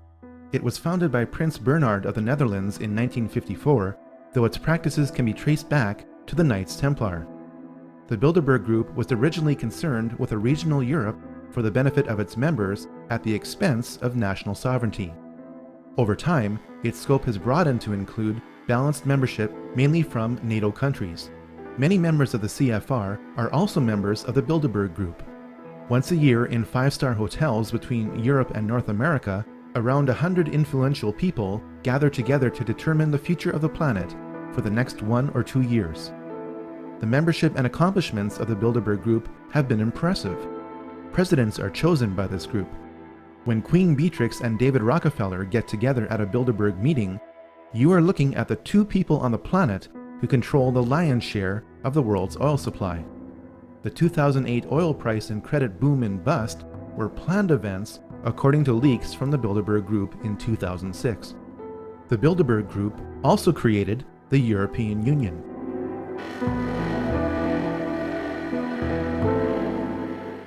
The Club of Rome promotes peace and prosperity, but does so in a way that advances world government at the expense of national sovereignty. It was founded in April 1968 by Aurelio Pecci, a prominent Italian industrialist. Affiliations with the Club of Rome have included members of the Rockefeller family and the CFR. Of all the globalist organizations we have encountered so far, the Club of Rome is the group which is the most heavily involved in the New Age movement, regardless of its size. This group specializes in promoting neo-feudalism to justify social and economic control.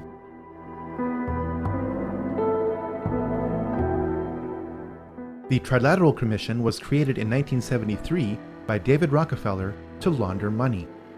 As more congressmen and informed citizens became aware of the CFR and the Federal Reserve during the 1950s and 60s, global planners realized that they had to be more covert. Their American and European money would have to be sent to Japanese industrialists and Arab oil magnates who would use it to buy up Western businesses and real estate. With this system in place, economic woes in the West resulting from the globalists' control could then be blamed on the Japanese and Arabs. Arab leaders who couldn't agree on anything for centuries suddenly came together to create the OPEC oil embargo of 1973. High gas prices made the Americans flock to Japanese cars. This system of Western, Eastern, and Middle Eastern trade promoted global interdependence and made lots of money.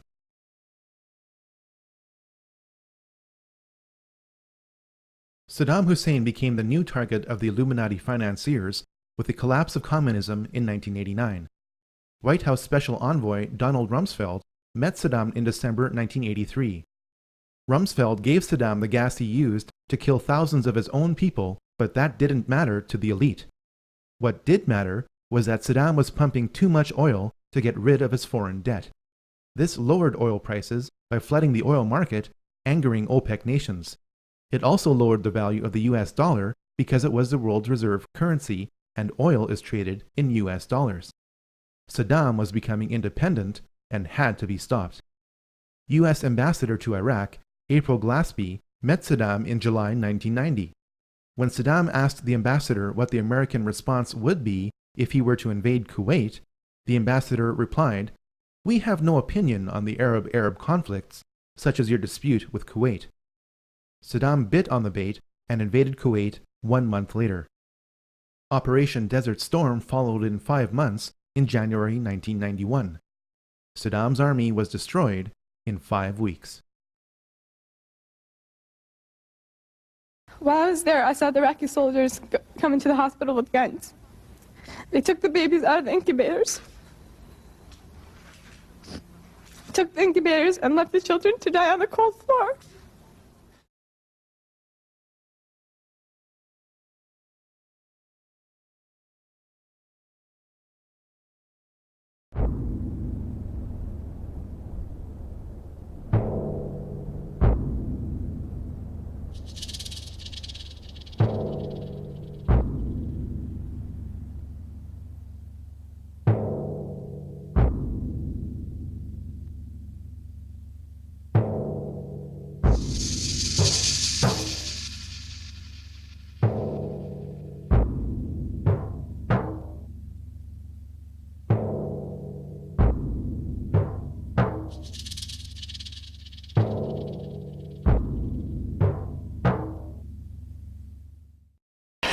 We are now led to understand that there are also firings in another city in Saudi Arabia. CNN's Carl Rochelle is here with me, just came up. Carl, I know we can't be very specific given these restrictions, but within those parameters, what did you see? Well, what I saw, I didn't see anything hit. I looked almost straight above us, and there's a vapor trail coming from my right to my left, and there's a cloud of something. It looks like it might have been an explosion, a cloud. I'd say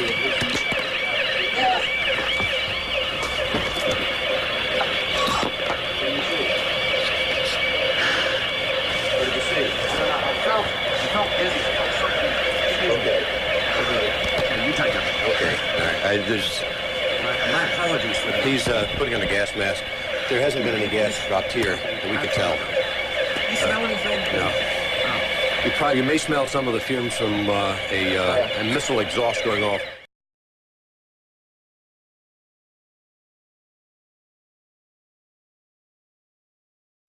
Je suis un journaliste américain. Oh, I love this country so much. You guys just don't have a clue. This is a Scud. You can tell it by its distinctive label. Now, when the missile is launched, the first thing you look for is the plume sticking out behind it. Now, when you detect this, you can tell it's been launched. Thank you. Have you sniffed any rocket fumes lately? You got a gas mask around, bud? Oh, I get it. Oh, I see. That's good. And I thought it was.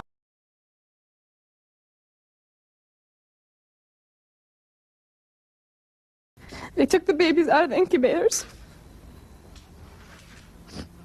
Took the incubators and left the children to die on the cold floor. And they had kids in incubators, and they were thrown out of the incubators so that Kuwait could be systematically dismantled.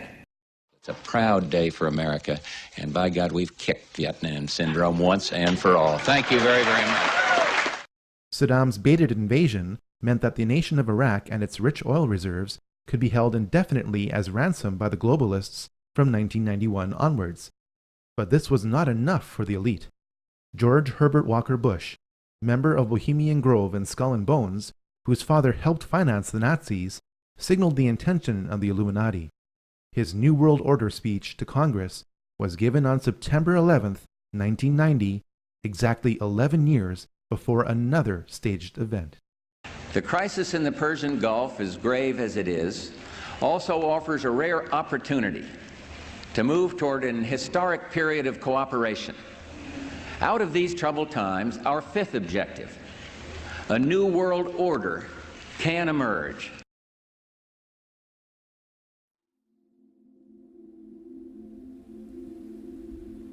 People are still bewildered by what happened on September 11, 2001.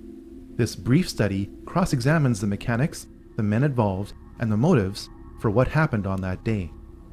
Most people assume that Flight 93 was crashed by its passengers after they overtook the terrorists who controlled it. After all, it left a scar in the earth. Here's the problem. According to a USGS aerial survey, that scar existed in 1994 or earlier. At this point, we have two choices. We can choose to believe that a full-sized airliner being fought over can crash into topsoil in precise alignment with a pre-existing scar, leaving that scar relatively intact. We can also choose to believe that only part of the plane landed within that scar. The first option would violate the patterns of hundreds of airplane crashes over decades. The second option forces us to ask whether pieces of the plane were found in other locations. Indeed, this is the case. Small pieces of the plane were spread out over a debris field several miles long. This forces us to ask how the plane disintegrated. According to retired Colonel Don de Grand Pré, it was shot down by a member of the Air Force. We have since learned the probable name of the pilot who eliminated Flight 93. Lieutenant Colonel Rick Gibney was the only pilot in the United States Air Force to be given an award in secret for his actions on a special mission on 9/11. Most people assume that Flight 77 struck the Pentagon with no warning by a crack pilot. In recorded testimony before the 9/11 Commission, then Transportation Secretary Norman Mineta recalled what he witnessed in the Presidential Command Center below the White House. During the time that the airplane coming in to the Pentagon, there was a young man who would come in and say to the Vice President, the plane is 50 miles out, the plane is 30 miles out. And when it got down to the plane is 10 miles out, the young man also said to the Vice President, do the orders still stand? And the Vice President turned and whipped his neck around and said, of course the orders still stand. Have you heard anything to the contrary? This testimony proves that the Vice President was aware that something was approaching the Pentagon. Hani Hanor is alleged to have hijacked Flight 77 and flown it into the Pentagon. Here's the problem. The flight parameters for Flight 77, obtained under the Freedom of Information Act from the National Transportation Safety Board, indicate that the flight deck door remained closed once the plane was in flight. The mid-air hijacking of Flight 77 could not have taken place if the cockpit door never opened. One of the popular myths of 9/11 is that the Twin Towers were towering infernos. If that's true, then people wouldn't have been told to return to work in the South Tower. In the neighboring South Tower, people are also evacuating. But an announcement over the PA system tells workers their building is secure and they can return to their desks. An announcement that will soon have tragic consequences. If the towers were towering infernos, then the Battalion 7 chief would have never been able to make it to the 78th floor and say, We got tons. I saw the pockets of fire. We should be able to knock it down with 2 lines. Where you know that? 78th floor, numbers 1045, call 1. If the tower fires were melting steel columns, then Edna Cintron wouldn't have been able to wave from the plane impact zone with her light pants not even singed.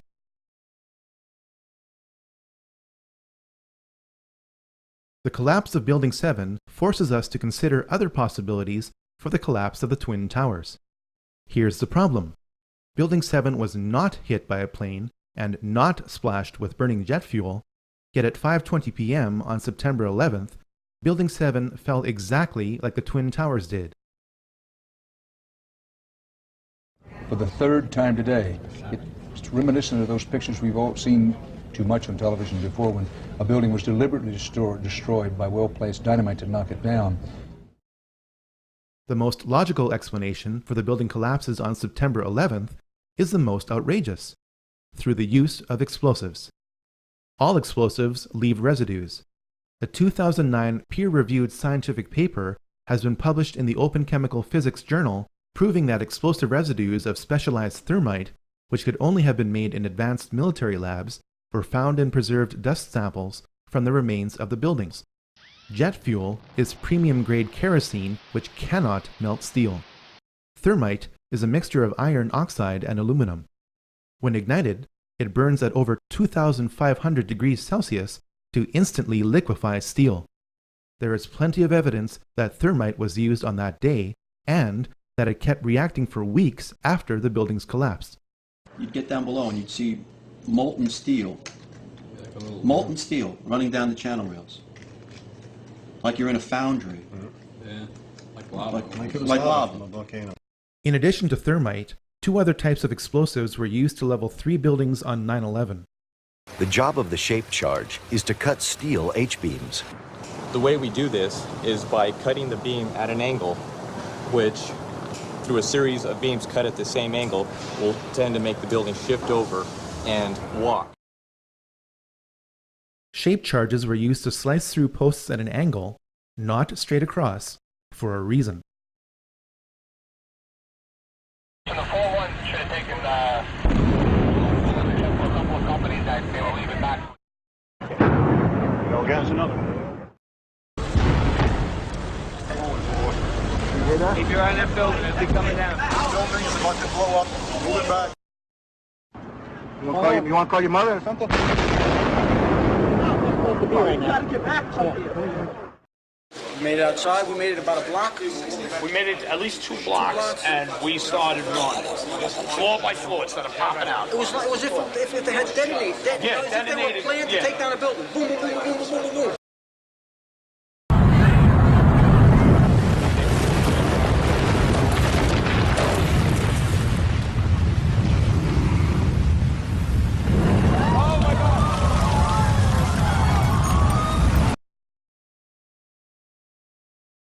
Based on the evidence, the final roll sequences after pre-weakening with thermite and shape charges was most likely done with nuclear explosives. Don't think of Hiroshima.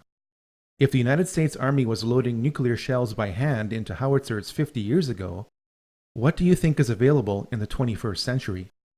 The evidence for the use of nuclear explosives on 9/11 is substantial. A government report tried to spin the appearance of the radioactive isotope tritium at ground zero in concentrations dozens of times higher than the surrounding area. Hundreds of cars at ground zero burst into flames from the inside out. This is explained with the characteristic electromagnetic pulse of nuclear explosions overloading the vehicle's electronics, causing the vehicles to ignite. It would be foolish to conclude that aviation-grade kerosene would cause this kind of selective damage while leaving truckloads of loose paper around the site untouched. Toxic fumes produced by fires from the continuously reacting thermite and radiation from the final roll sequences explain why 7 out of 10 people with significant exposure to ground zero are dying from a host of illnesses. If explosives were used to destroy buildings on 9/11, they would have had to be placed in the buildings. This is made easier when there was an unprecedented power down in the World Trade Center complex for alleged electronic upgrades on the weekend before September 11th, 2001. Is it just a coincidence that the president's brother, Marvin Bush, was on the board of directors for the firm providing security at the World Trade Center? Is it also a coincidence that the firm's contract with the World Trade Center ended on September 10th, 2001?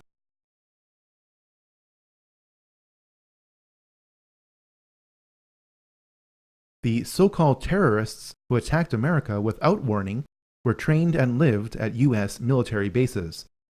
The radical Islamic terrorists of 9/11 got drunk in a Florida bar, paying for their drinks with a wad of cash. Some of the terrorists who died in 9/11 have turned up alive and well. The 9/11 terrorist list has not been updated. Documents reveal that Osama's CIA codename was Tim Osman. This leads us back to Zbigniew Brzezinski because he created the Mujahideen in the late 1970s, which were later renamed Al-Qaeda. The people of Pakistan know what the US will never admit to, that Osama bin Laden is a CIA asset. Who is Osama bin Laden? He's just a character created by America. Well, actually, 98% of Pakistan would probably follow along the same line. They believe that Osama is basically a CIA agent who is working undercover to put a bad image of Islam. Really? You know, that land over there is yours. You'll go back to it one day because your fight will prevail and you'll have your homes, your mosques back again because your cause is right and God is on your side. This is assuming that Osama is still alive and that the conveniently timed release of new Osama recordings aren't faked. This brings us to why 9/11 occurred. James R. Bath met George W. Bush during their time at the Texas Air National Guard. Both were kicked out for being AWOL. Through a trust agreement created in July 1976, James Bath was authorized to invest money from Salem bin Laden, father of Osama bin Laden. This was at the time when George Bush Sr. was director of the CIA. 3 years later, James Bath bought 25,000 shares in Arbusto 79 Limited George Bush Jr.'s oil company. The Bushes do business with the Bin Ladens. The Saudi Bin Laden Group makes its money from being the main construction conglomerate of the House of Saud. The Saudis make their money from supplying oil to America to create an artificial demand for the US dollar. Oil, the dollar, and war, the House of Saud, the House of Bush, and the House of Bin Laden are all connected. George Bush Sr. was a member of the Carlyle Group, a venture capital firm heavily invested in arms sales. On the morning of September 11, 2001, George H.W. Bush was president when the Carlyle Group hosted a conference at a Washington hotel. Among the guests of honor was a valued investor, Shafiq bin Laden, brother to Osama.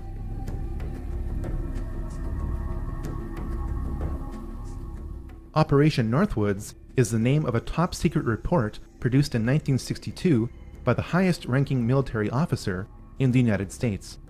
This report remained classified for nearly 40 years, and for good reason. It suggested that the United States military should attack America under a system of pretexts. The attack would then be blamed on Cuba as an excuse to invade Cuba. The details of this report are staggering. Items inside a military base could be blown up and burnt. A ship at harbor could be sabotaged by starting large fires with naphthalene. Funerals for mock victims could be conducted. A modified military plane could be substituted for a civilian plane and loaded with passengers under carefully prepared aliases. The military aircraft would then be converted to a drone.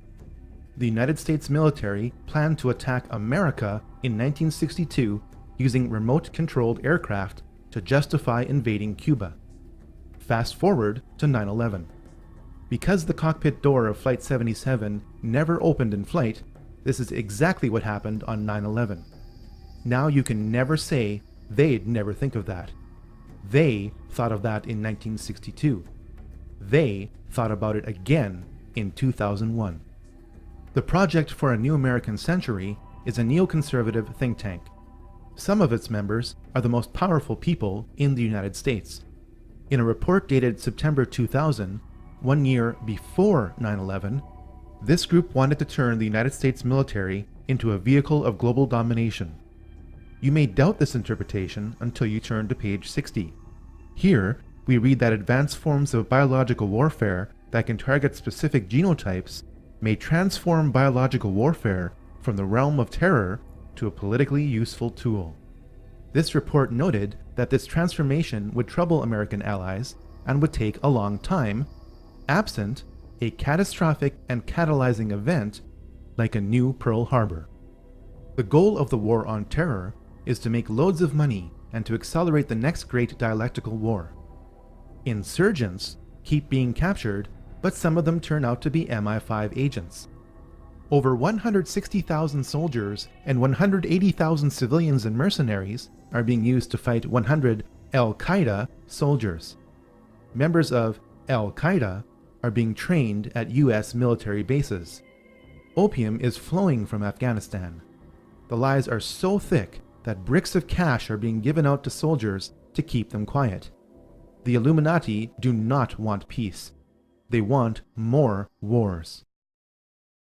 I met Rockefeller through a female attorney I knew, and I met him and I liked him, and he was a very, very smart man. He's the one who told me 11 months before 9/11 ever happened that there was going to be an event. Never told him what the event was going to be, but there was going to be an event, and out of that event, we were going to invade Afghanistan to run pipelines from the Caspian Sea.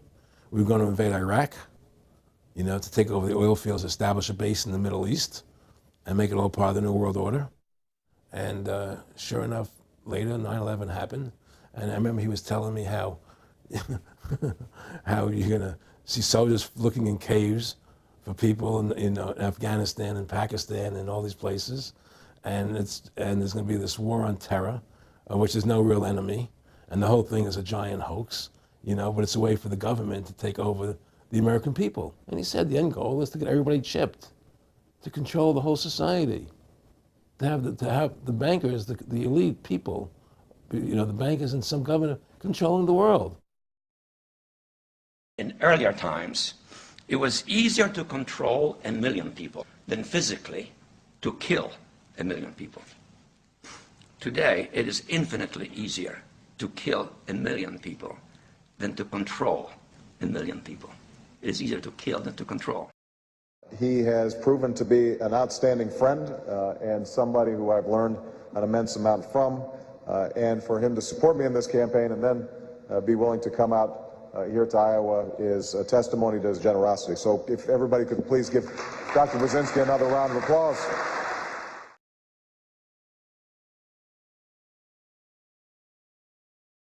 So far, we have learned that over 5,000 years of ancient mystery religions have filtered themselves into Illuminized Freemasonry by the mid to late 1700s. We have learned that every major war since the French Revolution has been manipulated through the Hegelian dialectic to provide more control to the Illuminati. We have also learned that Israel was an Illuminati creation. But where are we going from here? What does the Bible say about this? And what should we do about it?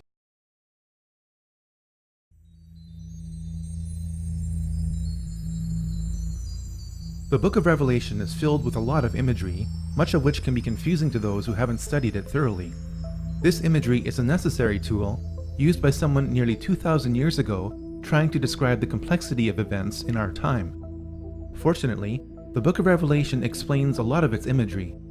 Revelation chapter 17 describes a system of world government where a woman rides a beast with 7 heads and 10 horns.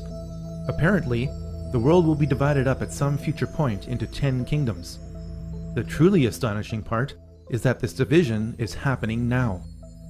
In September 1973, the Club of Rome issued a report entitled Regionalized and Adaptive Model of the Global World System.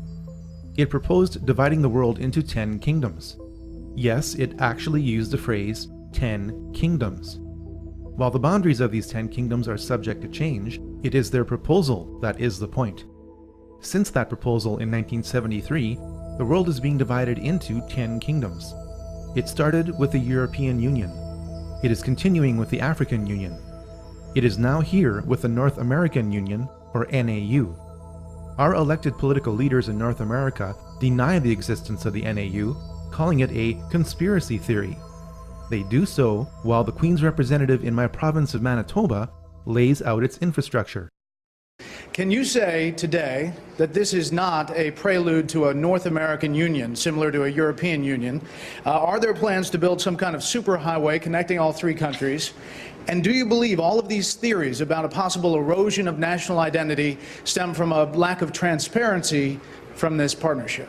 A couple of my opposition leaders have speculated on massive water diversions and superhighways to the continent, maybe interplanetary, I'm not sure as well. Manitoba is also taking a major role in the development of a mid-continent trade corridor, connecting our northern port of Churchill with trade markets throughout the central U.S. and Mexico. I'm amused by some of the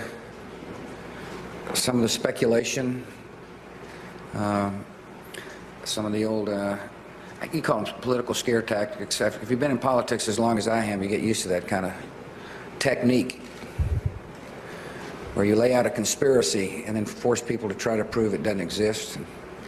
That's just the way some people operate. An alliance has been built with business leaders and state and city governments spanning the entire length of the corridor. When fully developed, the trade route will incorporate an inland port in Winnipeg with pre-clearance for international shipping. I'm amused by the difference between what actually takes place in the meetings and what some are trying to say takes place. It's quite comical, actually, when you realize the difference between reality and what some people are talking on TV about. And we cannot be effective at major economic matters any longer unless we work with our other economic partners around the world and work with them closely and intimately. That is essential. I know some people don't like it. It's a loss of national sovereignty, but it is a simple reality.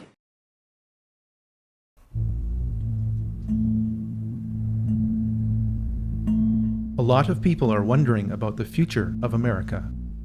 Many students of Bible prophecy are beginning to reconsider the possible identity of the woman who rides the beast of a one-world government system. Revelation 17:1 talks about the punishment of a great prostitute who sits on many waters. Revelation 17:15 explains the imagery of the waters to mean many peoples, multitudes, nations, and languages. In Revelation 17:18, the woman or prostitute is clearly defined as the great city that rules over the kings of the earth. So far, the Whore of Babylon is a dominant multicultural city.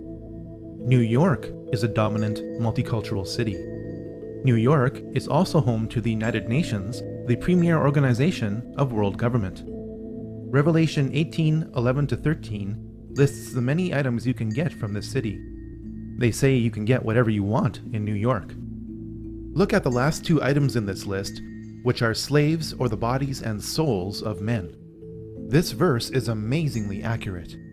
The United States was allowed to become the world's biggest debtor nation when it became bankrupt in 1933, eventually along with all other nations, because your birth certificate is a bond. You are pledged as collateral on the debt of your nation. You are traded as a human resource on the stock exchanges of the world, especially in New York, the home to the world's largest stock exchange. At the entrance to New York stands the prostitute who sits on many waters, holding a golden cup in her hand. The prostitute has 7 heads, or 7 rays of initiation, radiating from her crown. The prostitute is none other than Queen Semiramis, the ancient queen of Babylon. At the base of the Statue of Liberty is a plaque. It states that the statue is a gift from the Freemasons of France to the Freemasons of America. Revelation 18:15 talks about the merchants of the world who gained their wealth from her, standing amazed at her destruction. Revelation 18:17 describes the woman being consumed by fire in 1 hour. Whether or not the biblical description of Babylon applies to New York today or Iraq tomorrow is a moot point.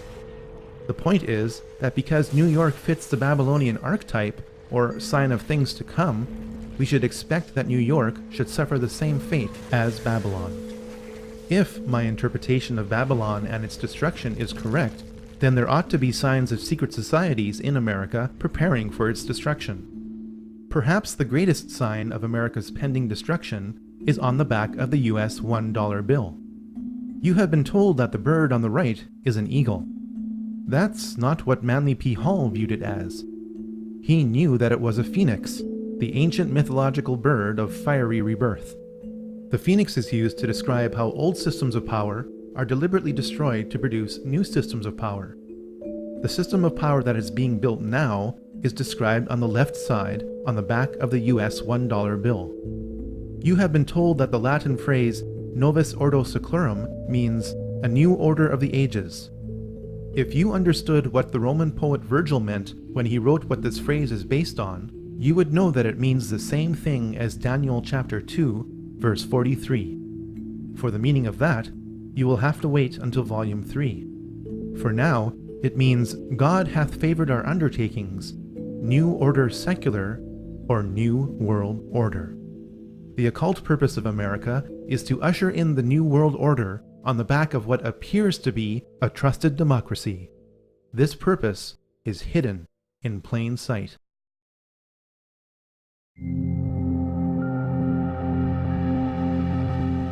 The New World Order is coordinated on a spiritual level by Lucifer, who is Satan disguised as an angel of light. Once you understand that, then everything makes sense. Lenin's associate, Mikhail Bakunin, was under a satanic influence. A satanic theme saturated the poetry of Karl Marx. Perhaps the best quote about the Luciferian agenda comes from Albert Pike's Morals and Dogma. Lucifer, the light bearer, strange and mysterious name given to the spirit of darkness.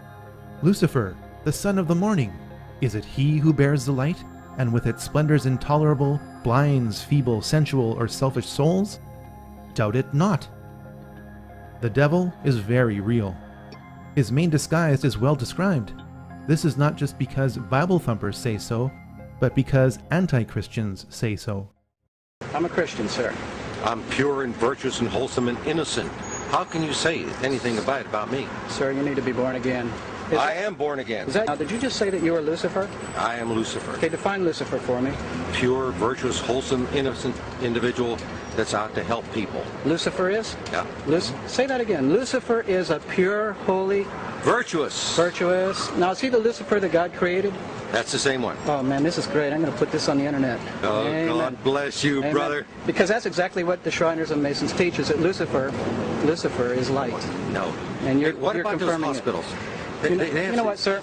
Jesus said, many will say to me on that day, Lord, Lord, we did not do these good deeds in your name. And you'll say, away from me, you workers of iniquity. I never knew you. Jesus said it? In Matthew chapter 5. Mercy.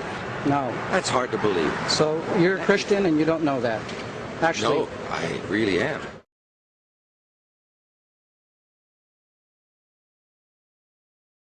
Many people around the world today are particularly concerned with Israel. The Bible said 2,600 years ago in Ezekiel 37 that before the third and final Great War, Jews from around the world will begin to be gathered back to Israel, even in unbelief. Israel has offered cash and land to Iranian Jews to move to Israel. Iranian Jews have refused this offer, saying that they preferred life in Iran. This is one of the many examples which prove that when governments of the world try to force Bible prophecy, it doesn't work. The Bible promises that there will be several great wars over Israel in the future. You can read about them in Ezekiel 38 and 39 and Revelation 19. God is not in the habit of breaking his promises to Israel. God is also not in the habit of rewriting his promises to Israel or any of his prophecies.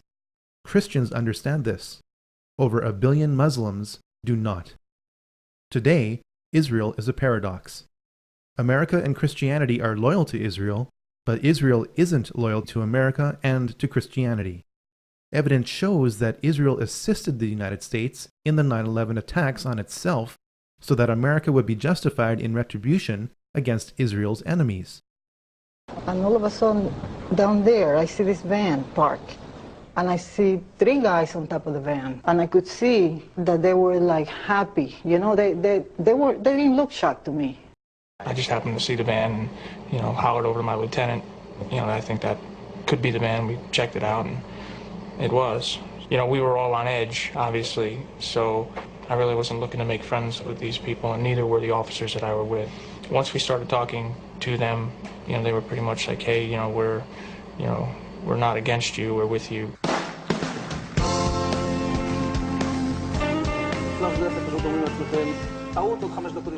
And at that point, we were taken for another round of questioning, this time related to our allegedly being members of Mossad.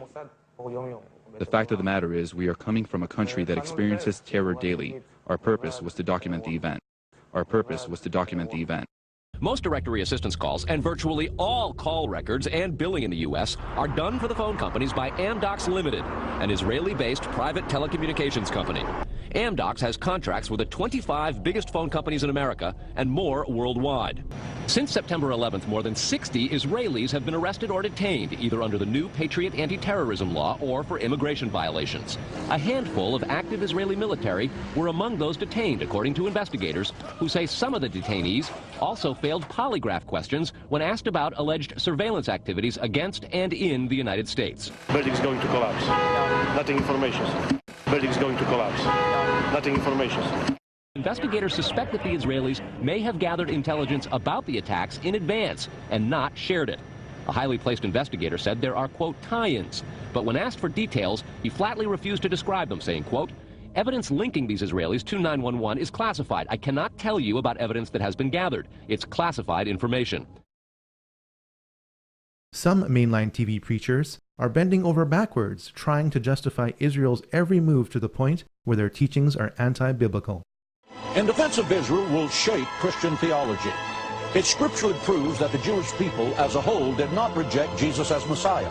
It will also prove that Jesus did not come to earth to be the Messiah. It will prove that there was a Calvary conspiracy between Rome, the high priest, and Herod to execute Jesus as an insurrectionist too dangerous to live. Since Jesus refused by word and deed to claim to be the Messiah, how can the Jews be blamed for rejecting what was never offered? Read it in this shocking expose in defense of Israel. The modern recreation of Israel is causing something to happen that the political Zionists did not intend. Just as the Bible said would happen, many Israelis are beginning to realize that Jesus is the Messiah. היום חיים כבר בינינו כ-15,000 יהודים משיחיים מאמינים בישוע. מתפללים אליו, אבל גם מלים את בניהם, מנשקים את המזוזה ומתגייסים לצה"ל במוטיבציה מלאה. שלמה רז פגש בהם וחזר קצת מבולבל. אבל כל זה לא משכנע כמובן חוגים חרדים שנלחמים בהם מלחמת חורמה. ככה מושכים ילדים קטנים לנצרות, נותנים להם בגדים יפים ולחם ואוכל, ואחרי זה אומרים להם בואו תשתחוו ליושקר, הרב זר. זוהי הפגנה שארגנו חסידי גור בערד נגד הקהילה המקומית. הנה רבקה פנאי באה ממשפחה חרדית, חטפו אותה, עשו ממנה נוצריה. הם חוטפים ילדים ומצפילים אותם לנצרות, תתרחקו מהם. כשהאמונה יוקדת, אין מה שיעצור את התופעה. בשנים האחרונות יש גידול משמעותי במספר הקהילות של היהודים המשיחיים. מדברים לפחות על 15 קהילות רק בירושלים.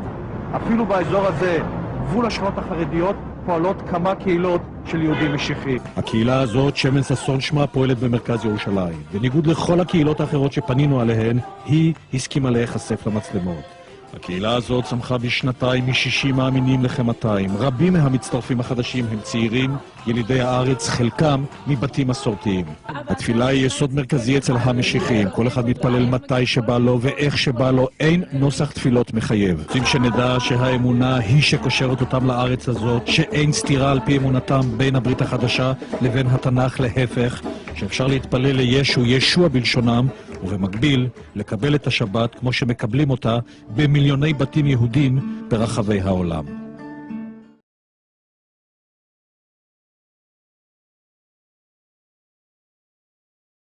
There is a massive spiritual point behind the recreation of Israel.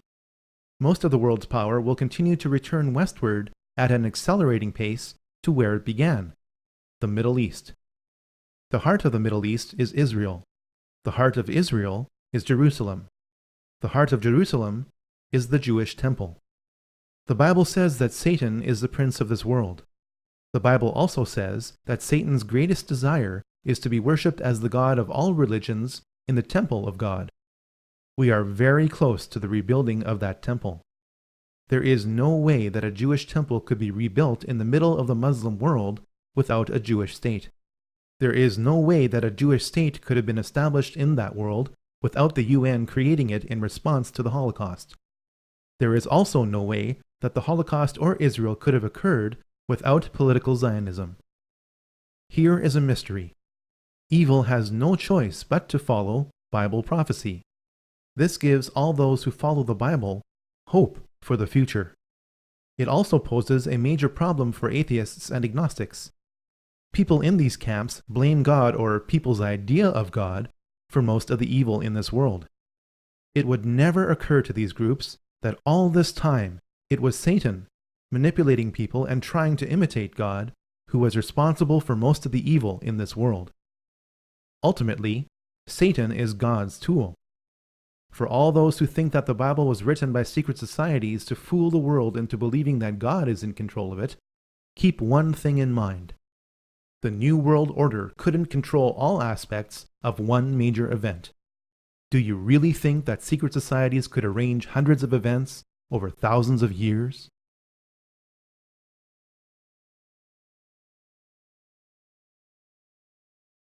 The origin of the evil in this world today is not Freemasonry or Frankism, the Illuminati or the Rothschilds, America or Israel, or any other group or movement.